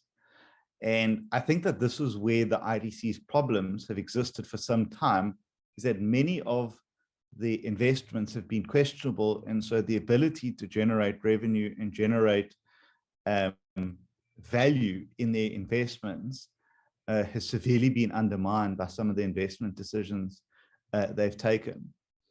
And there seems to be, and has been for a long time, Chair, an opaqueness towards the transparency and accountability of the IDC for its investment decisions, and how those investment decisions are taken.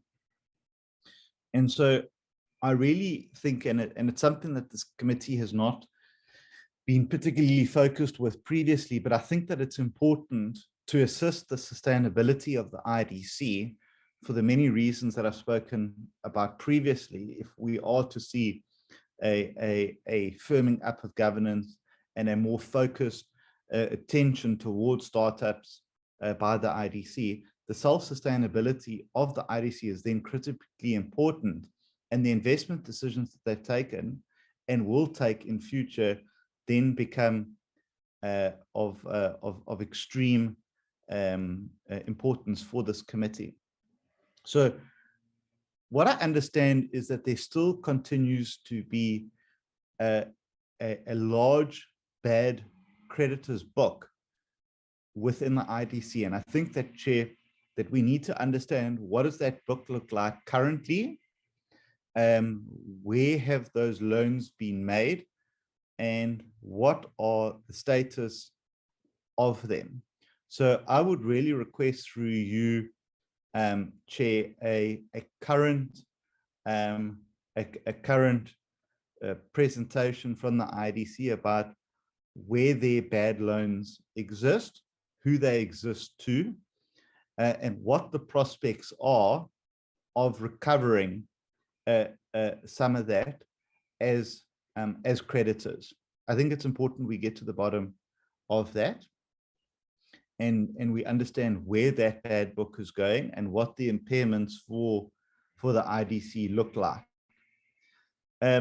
I'd also like to know from the IDC, with respect to score metals, and the Honourable Cuthbert has asked me to ask this question.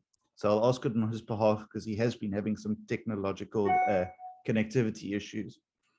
How much money has the IDC made available to score metals, and what were the terms of that particular deal, and whether it was compliant with the requests and requirements that the IDC puts down. So that is a specific focus I would like to I'd like to just zoom in on behalf of Honourable Cuthbert. But I think, Chair, then once we have the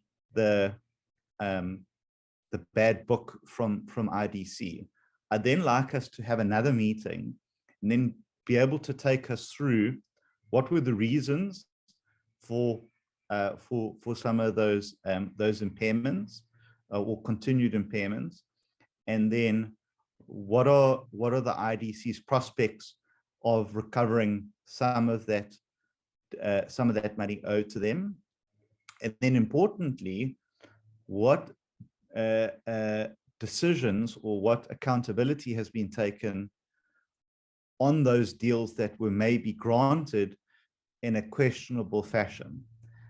So I think that would be particularly helpful to us. And I really think that maybe the IDC, Chair, may be an entity that the DTI, or that at least, sorry, this committee really needs to pay a lot more attention to, and we need to be really a supportive mechanism for the IDC, because I think that there is immense potential for them in South Africa, in the market, and how they operate.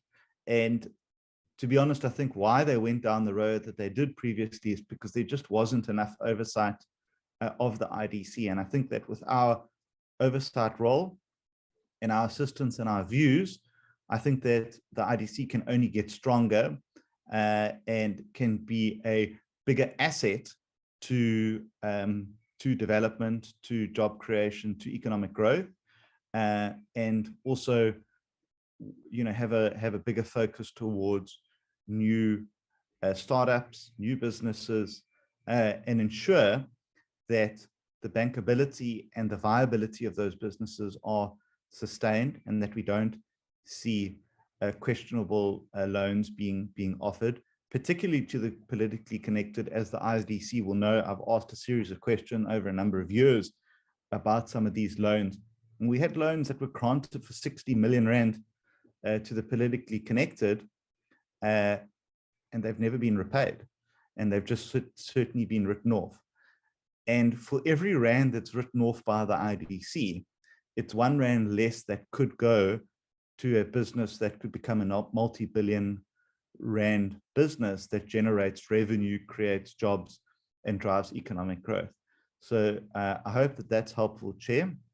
And there's some questions there and some proposals for us to think about going forward. Thank you. Thank you very much. Just before I hand over to the Honourable Deputy Minister, I just wanted to ask a question around the recourse of stakeholders whose applications were rejected, and maybe a view of the grounds for if the grounds for the rejection were not satisfactory to that applicant.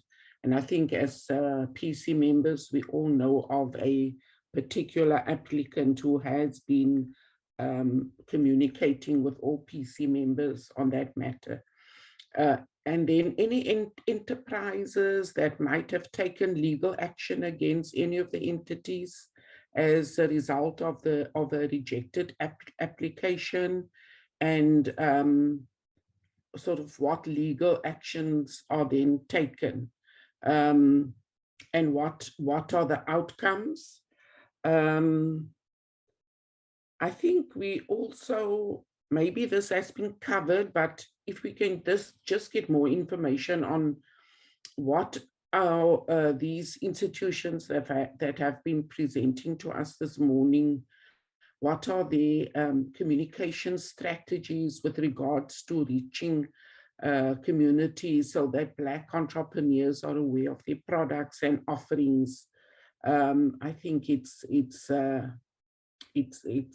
quite important for us to have a clear idea of that. And then also, if you look at an ordinary startup coming to one of these institutions for funding, the process can be, I'm sure, quite intimidating. So what upfront support does these institutions provide to entrepreneurs who are looking for access to funding? But thank you very much for the presentation, DM. I'll hand over to you to manage the responses. Thank you very much. Thank you very much, Chair. Thank you for the comments and the questions that honorable members have come up with. Allow me then, Chair, to start with, I'll get in at the end of this answering session. Can I hand over to, can I start with the entities first now? Can I start with NEF to respond to the questions that have been posed to them? Then IDC, then go to DTIC. In that order, please. Yes, proceed. NEF. Thank you, DM. Thank you, DM. So the first question was around the hospital group that we funded. Yes, indeed. A few years ago, we did launch a hospital in the Western Cape in Strand, which is a cardiac facility. That group actually has got hospitals in other provinces as well. There are two in the Free State. There's one in Mpumalanga, one in Gauteng, and two in KZN. The one in Gauteng, for instance, is called Busamed. It's somewhere in Modderfontein.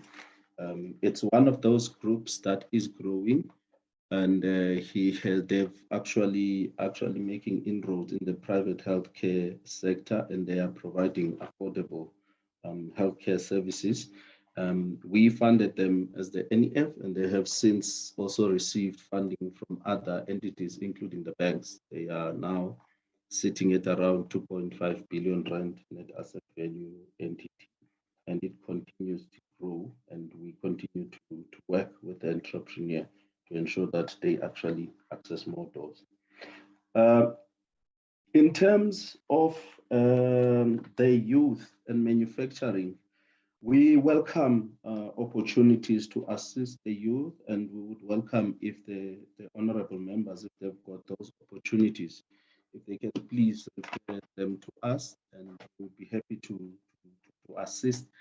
And then with your permission, DM, I'll allow my other colleagues, I think Joe and Pela can also talk about double dipping and what we're doing there with fronting as well as student accommodation. Thank you, MZ. Good morning, honorable members.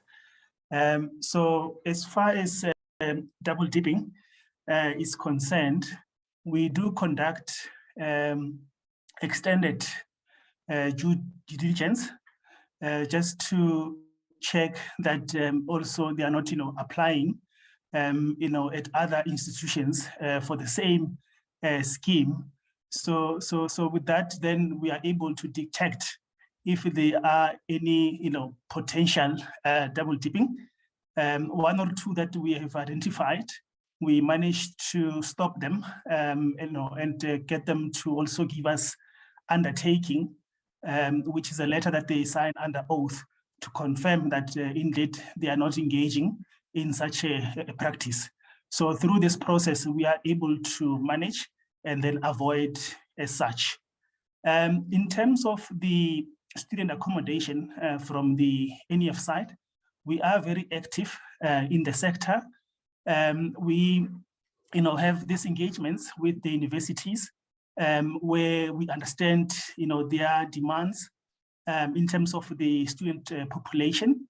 We also identify opportunities through that process. We also through this through our regional offices make sure that the market is aware of our involvement in the sector.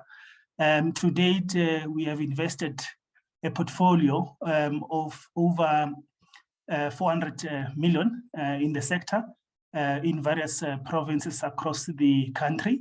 It's a sector that we see a lot of developmental impact coming through. We normally get excited through new projects where we are also participating or helping Black businesses and Black individuals to participate in the value chains of building those student accommodation. So for us, it goes far beyond just providing a bed. It gives us opportunity to unlock other upstream and downstream opportunities for Black people. And where we are involved, we do encourage that Black professionals, these are quantity surveyors, engineers, they will also participate in the procurement, including Black construction firms. So that's how, Chair and Committee, we approach student accommodation. We see us being able to play a meaningful role. Even going forward, we'll still continue investing in the sector, given the challenges that we are aware of. Thank you, Chair.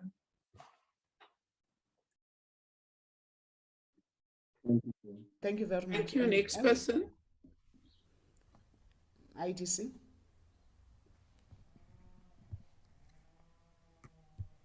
Apologies, I was struggling to get off mute. Thank you, Chairperson. On the gas manufacturing, on the gas side, we are continuing to support the gas sector, both from support of not early exploration, but the unlocking of new gas resources, both in South Africa and the region, to ensure that we have adequate gas as a transition fuel to support industry. With the closure of many refineries, the main source of supply of gas is obviously via import of LPG. We are involved across the gas value chain, and that is covered within our chemicals team.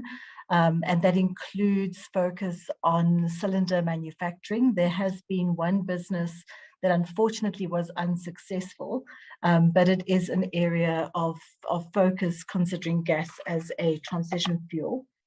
On the support of non-empowered businesses or of white businesses, we do continue to support all industrial capacity to ensure that we grow our economy, grow our exports, and grow our jobs.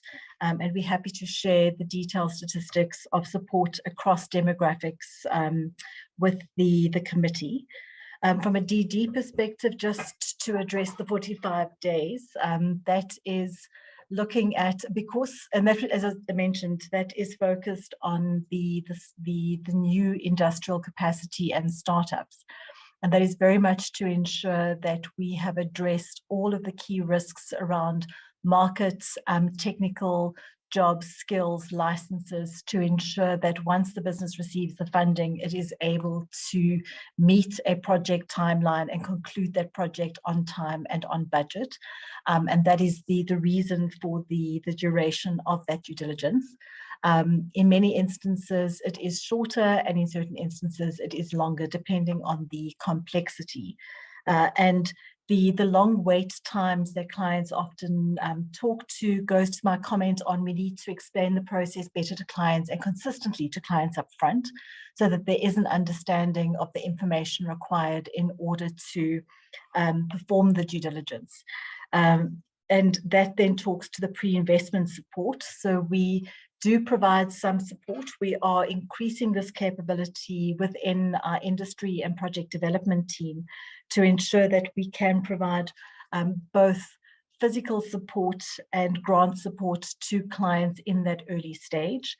Where it comes to new project development, so that would be on the large scale industrial project side, we do already have a focus in that area, and we're conscious that CEDA has got that capability for small businesses.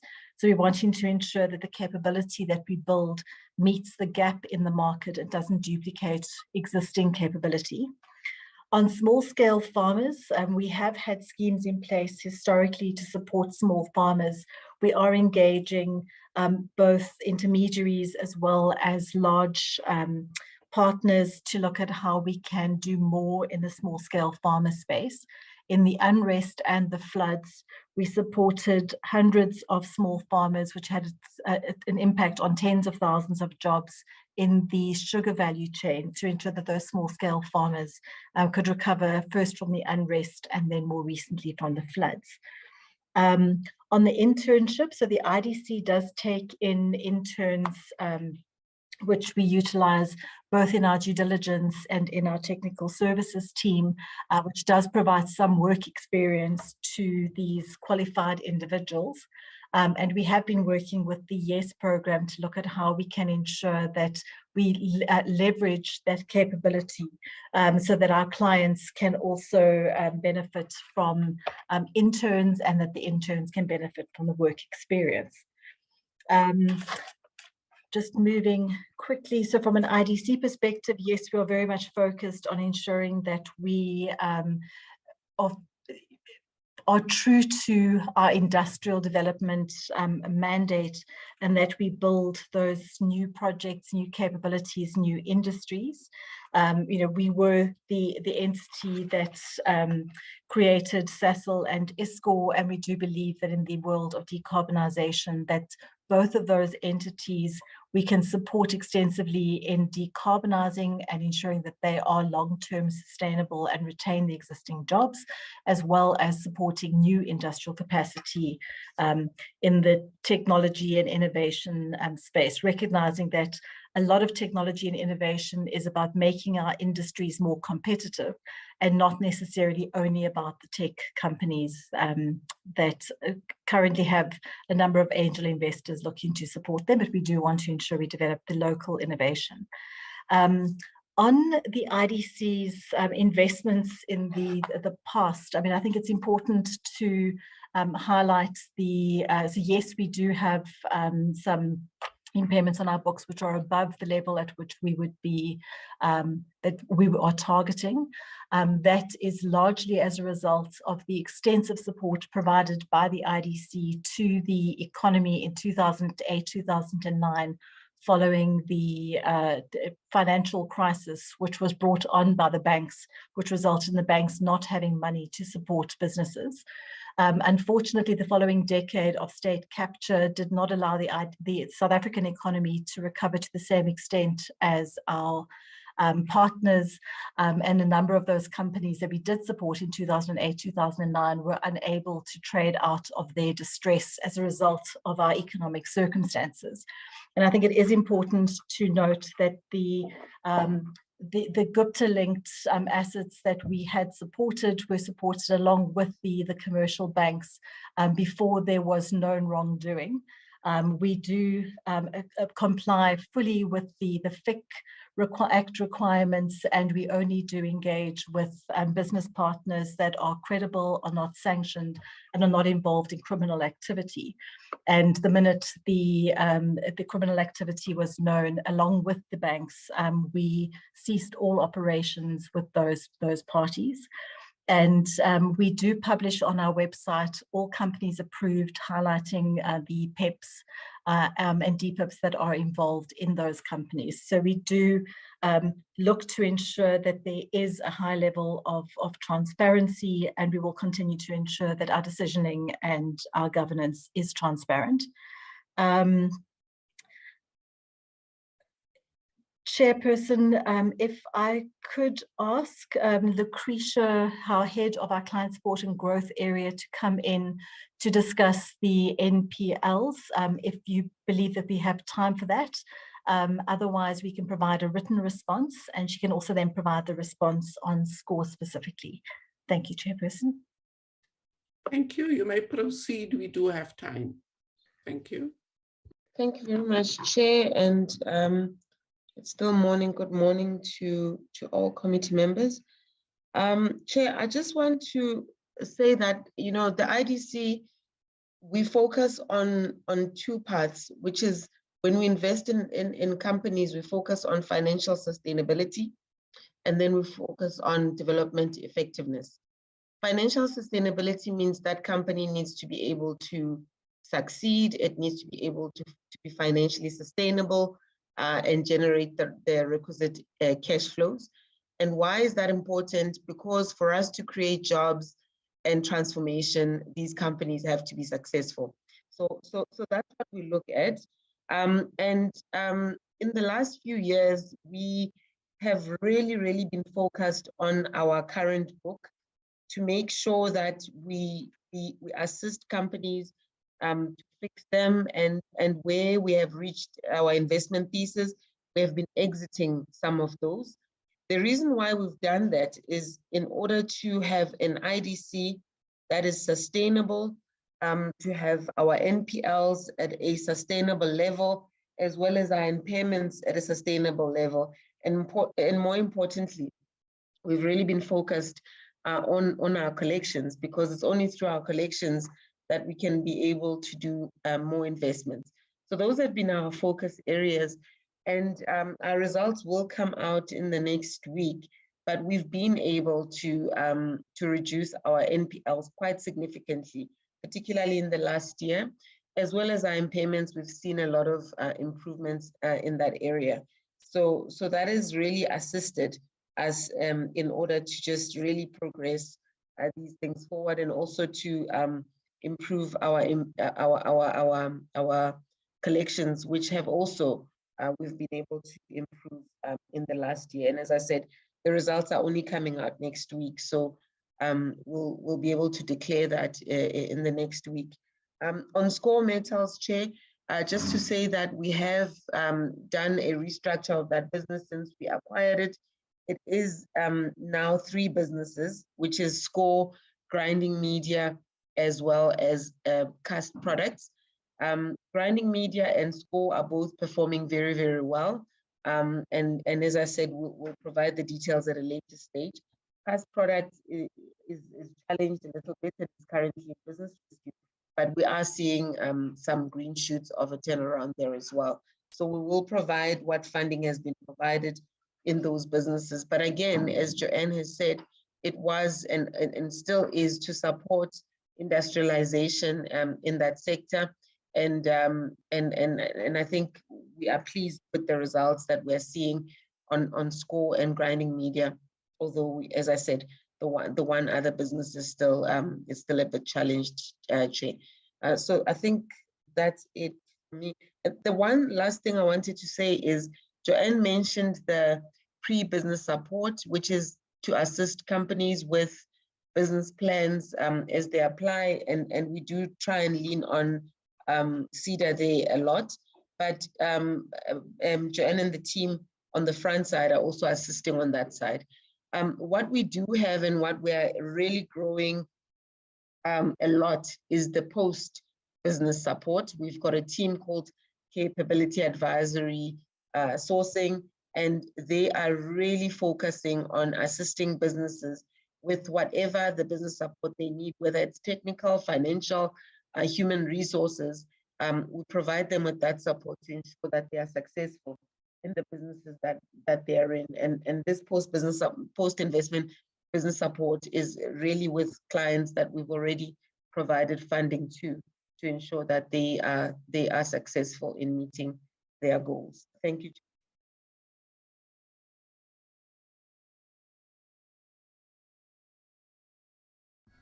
Sorry, Honourable Chairperson, if there's one question from Honourable Mbuyane that I missed out on regarding takeovers. So IDC's core mandate is to focus on new industrial capacity. However, the recognition of the need for transformation of the economy does mean that we will support Black industrialists in acquisition of existing capacity and takeovers. Our preference is to provide financial support for a takeover with expansionary growth, because that then does allow the Black industrialist a better opportunity of repaying the IDC funding and gaining real equity in the business. But it remains an area of focus of ours. It has been part of our mandate since early 2000, actually I think the late 90s. When we supported some of the early stage transformation acquisitions. And our focus, as I say, is on supporting Black industrialists to transform the economy and ensure that some of our successful white-owned capacity is transitioned into Black hands. And that is largely where businesses are looking to retire or exit or bring in partners. There's a very key focus on valuations in those instances to ensure that there's not overpayment. And ideally, we look to ensure that the payout is over a number of years so that the earnings are actually bedded down. And support remains from the white industrialists to support the Black industrialists to build successful or to grow the business further. And we do provide technical assistance support, as Lucretia said, where there is additional capacity that is required, a technical capacity that is required that will be provided by the team or by consultants to support the company. So our commitment really is to ensure transformation and industrial growth. Thank you. Chairperson, Chair? If I may come in from the NEF on the issue of blacklisting. Thank you. DDG? No, it's Karishma from the National Empowerment Fund. On the issue of blacklisting, the NEF does consider that clients that we engage with sometimes do have issues with, previous failed businesses or certain judgments that have been taken against them. So what we generally do is we assess the situation and assist the client in entering into some sort of settlement arrangement with the creditor so that that judgment does not get pursued in terms of warrants of execution and things, and also ensures that they do the responsible thing and settle historical debts. So we can still consider that client for funding on condition that they deal with their judgments in some responsible way. Thanks, Chair. DDG? Thank you, Chair. Chair, I think most of the questions have been dealt with. I'll deal with about 4, starting with a question from Honourable Mbuyane about the stats, and I think also Honourable Tsako and Honourable Malameja would have asked a similar question on the stats and the scope scale of funding that is provided. That ordinarily we do a report to the committee where we indicate those statistics for all the funds that we have provided. We prefer to do it once our our data has been audited so that we ensure that the information that is before the committee is not only quality information as we would provide it, but it's also it has been subject of an independent review. So I'm not sure how the committee would want to deal with this, that as we put in our annual report, that we also add that as we have done previously. That could be another way of dealing with it. Then Honorable Tswako asked the question about how different is the model of funding that we provide vis-a-vis what the banks would provide. And I think to some extent, Joanne has dealt with it, and NEF has also in their presentation highlighted the ways in which we would be different from a bank. When an entrepreneur goes to a bank, there are a set of requirements that the bank will put before them in order for that investment to be supported. And one of the ones that have become a real sore point is this requirement of being able to assure the bank that should you not succeed, then there will be capital in one way or another that can be recovered from yourself. And what our funding does collectively is that it allows that enterprises that, as it was correctly stated, that we're dealing sometimes with enterprises that don't have a deep historical wealth that can be used as guarantees for particular activities, that they are still allowed to come in and invest, but then they are investing using in part government loans and government grants in order to take their investment forward. And without some of these assurances that the banks would require, these investments would not go ahead. There's a level at which for the banks, then the transaction becomes too risky for it to move forward. And our experience is if we were to just leave it to the banks to kind of run with the entirety of funding of investment, we will then miss out, particularly on the type of investment that Honorable McPherson was talking about, the ones that require venture capital, that requires a level of risk appetite that the banks have decided that is not what they will be able to do. And also, of course, the support for new entrants where the trading and transacting history may not be there. So by example, in our instance, where we do provide grants, so in the DTIC, we provide grants, and then we have schemes that we run with the IDC and the NEF, which are concessional loan type funding. The NEF and the IDC would then provide loan financing. And then we also have a pocket of support that I indicated earlier that has just come to an end, where we were also providing tax type of support. So those are the support categories that one would find in the stable of the DTIC institutions in order to take forward a business proposition. When we provide a grant, a person can take that letter and approach any financier with that approval letter. And that approval letter will go a long way, even in reducing the cost of funding that they will get. Where we partner with the IDC on any one transaction, the funding that we provide, because IDC has to go into the capital markets and raise funds at the same cost, even higher cost in most instances than the banks. So they would use then that grant and blend it into the product in order to bring down the cost of financing. And this is what we are chasing here. We want to bring down the cost of financing. We want to increase the amount of finance that goes into manufacturing sector, that goes into the innovation sector, and the various important sectors that we know it's important that South Africa also has a footprint in those sectors.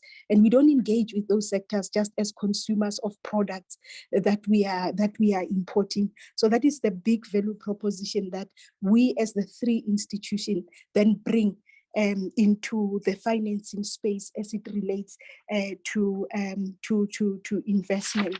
Then I think the question that I would then deal with, which is possibly my last question, would be on communication.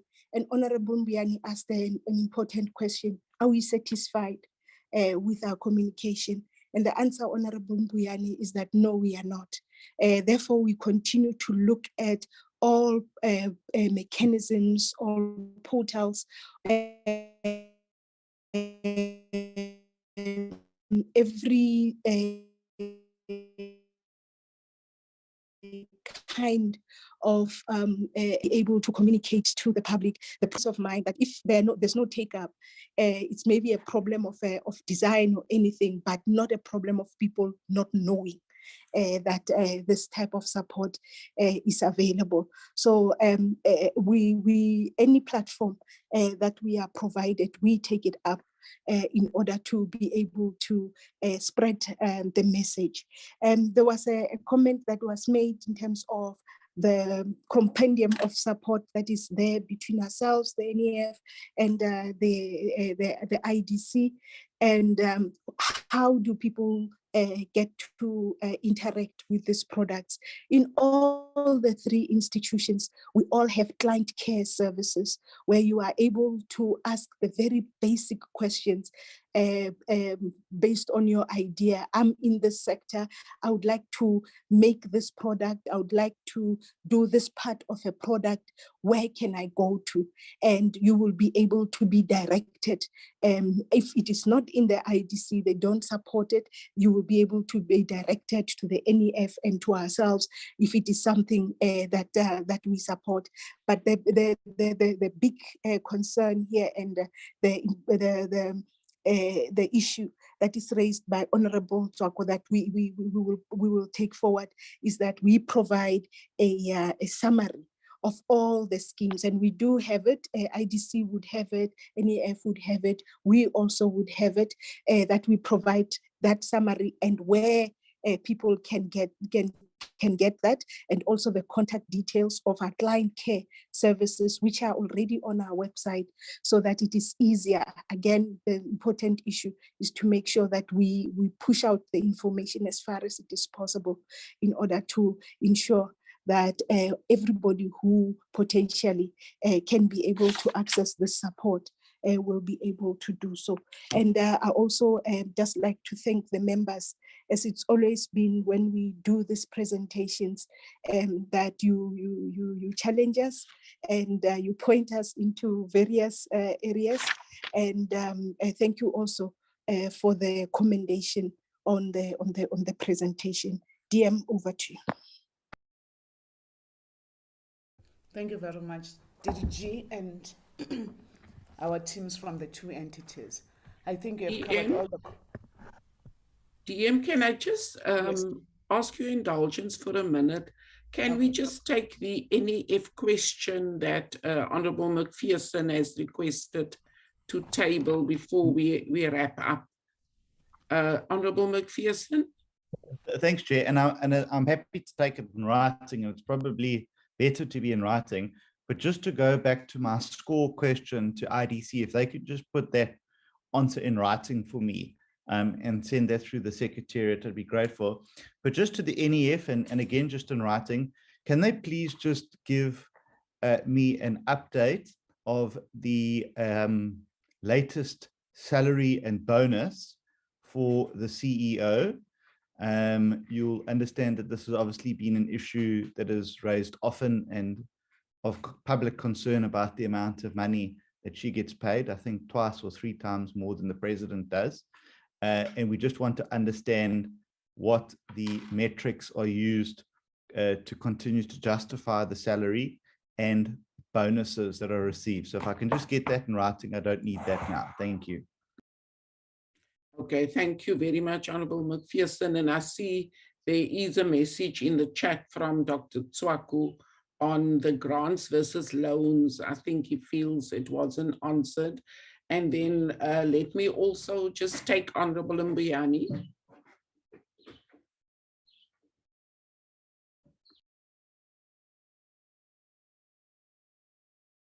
Hello.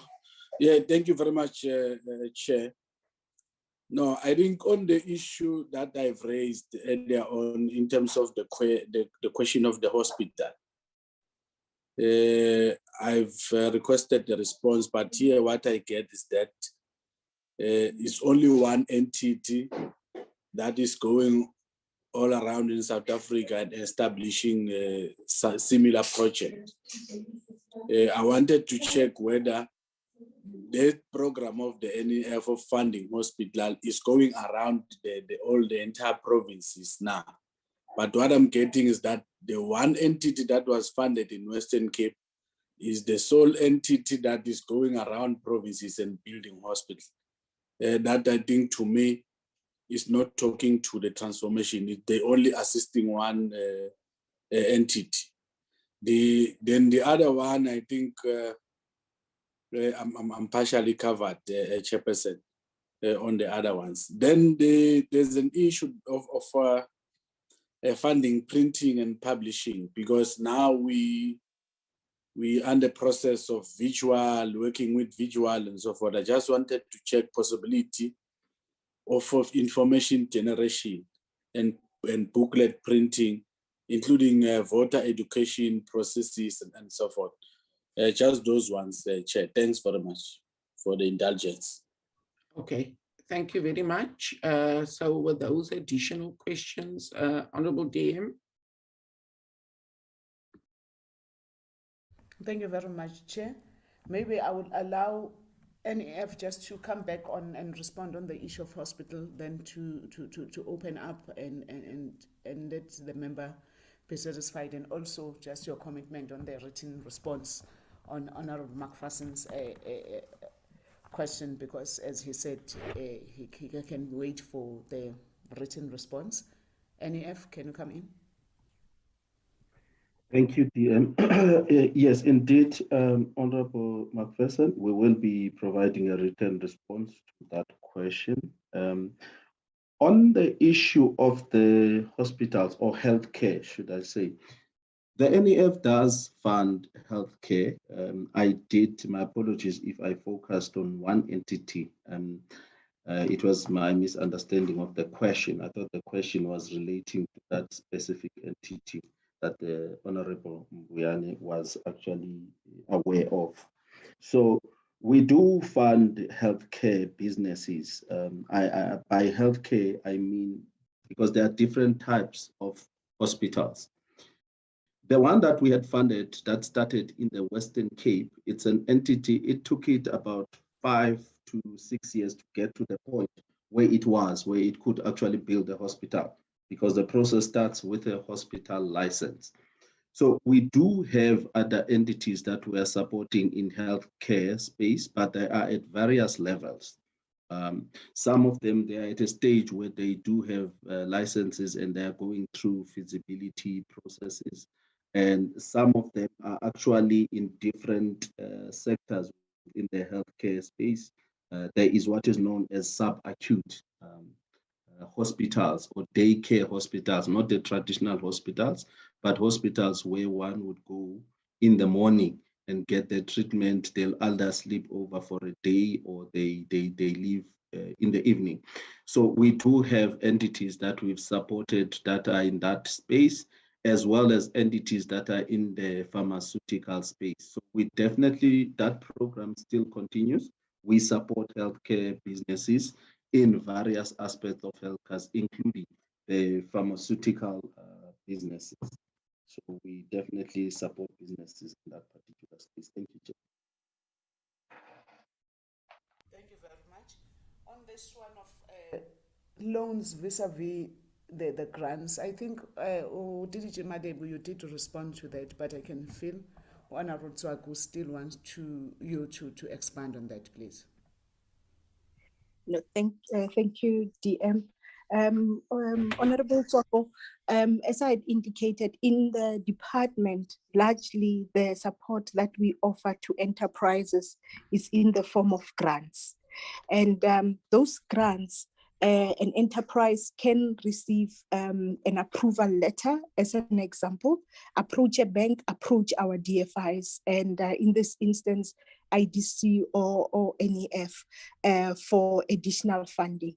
We don't ever 100% support a business with grants, because that would really expose the state to undue risk. Any entrepreneur should be able to put the skin in the game.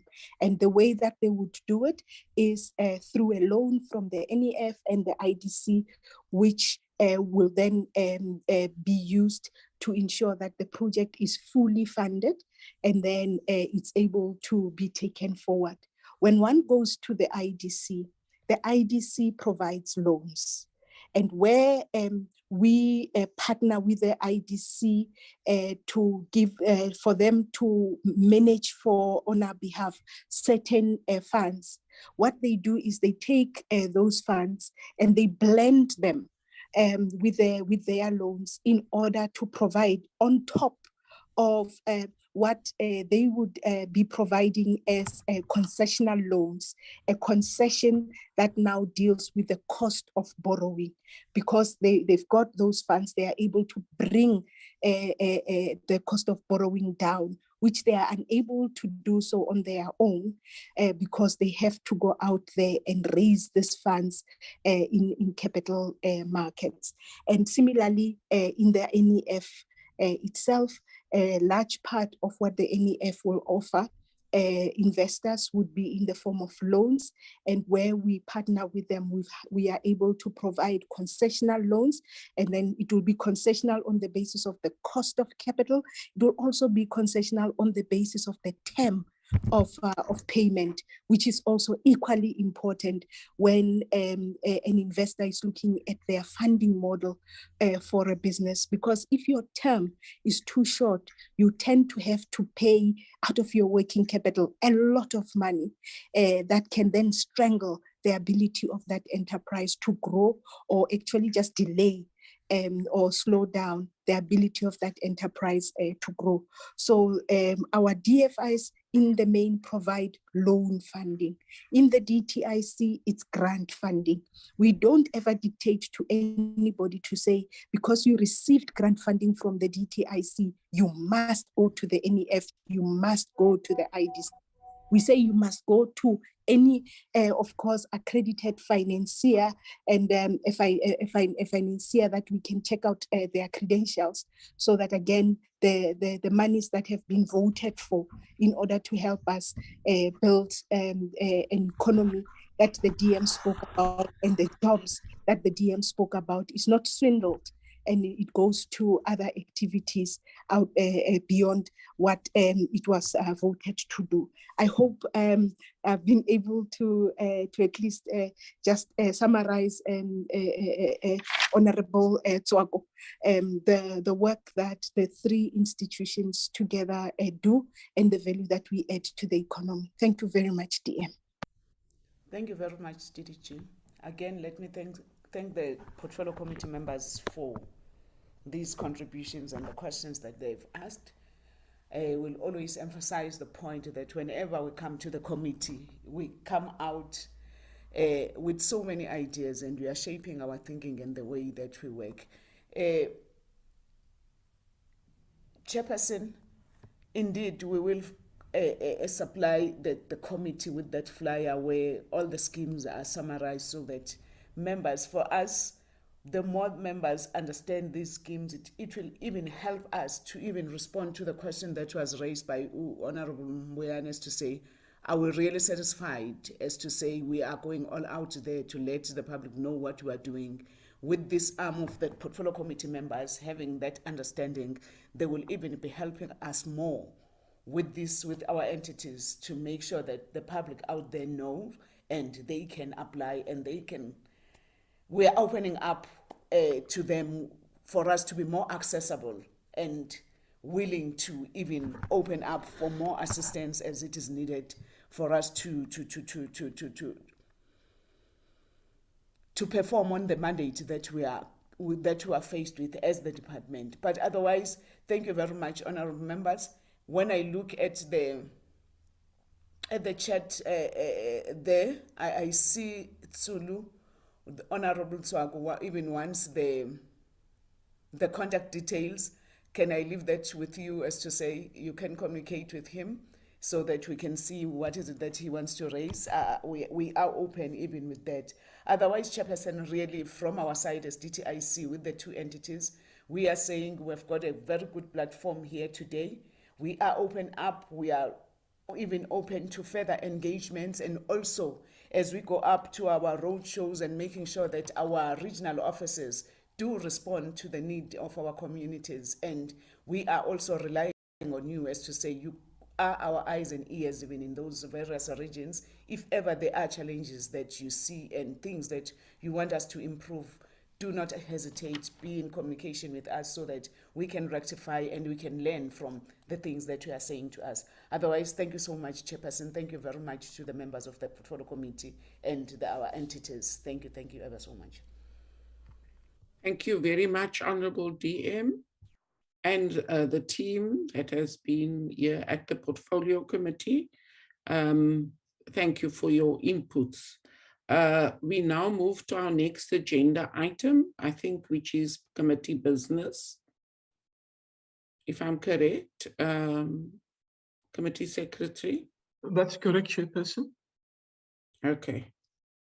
So as far as committee business is concerned, we discussed yesterday that parties were requested to submit names of experts that could act as facilitators for the planned committee workshop on industrial policy. I just want to check whether parties have submitted names.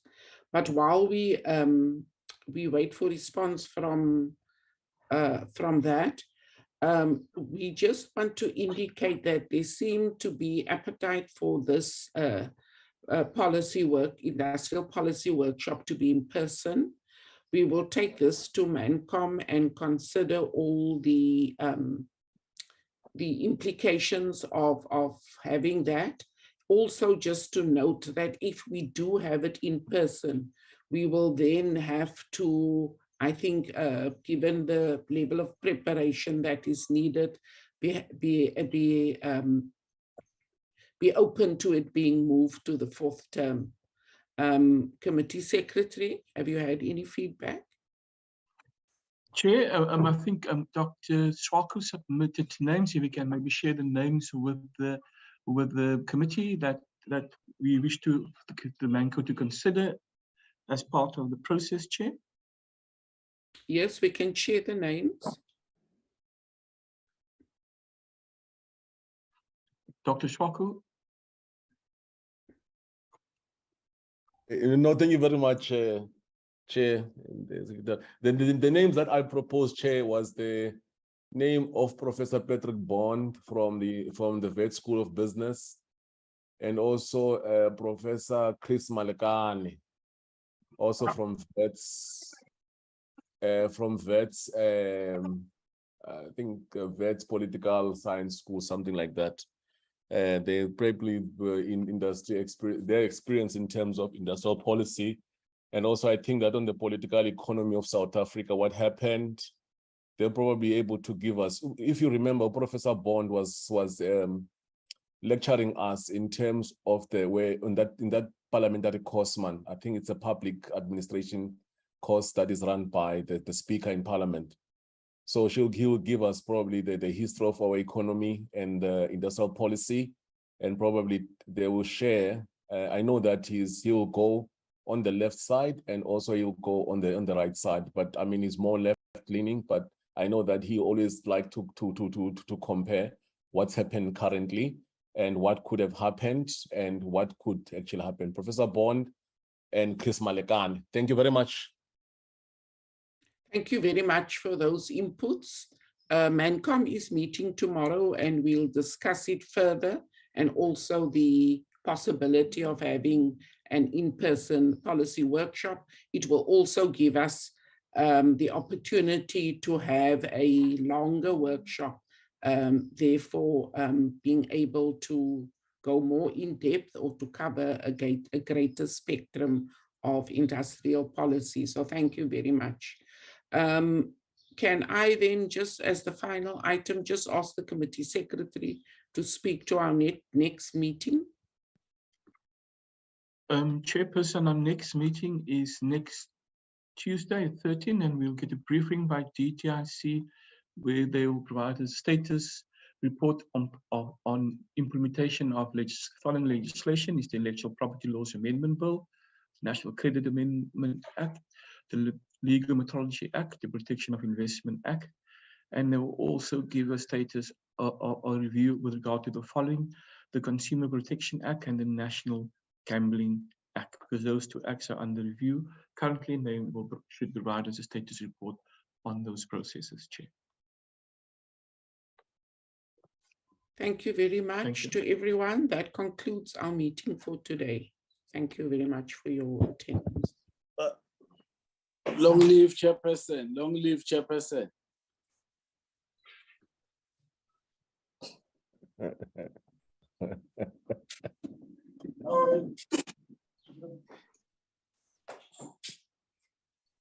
Yes.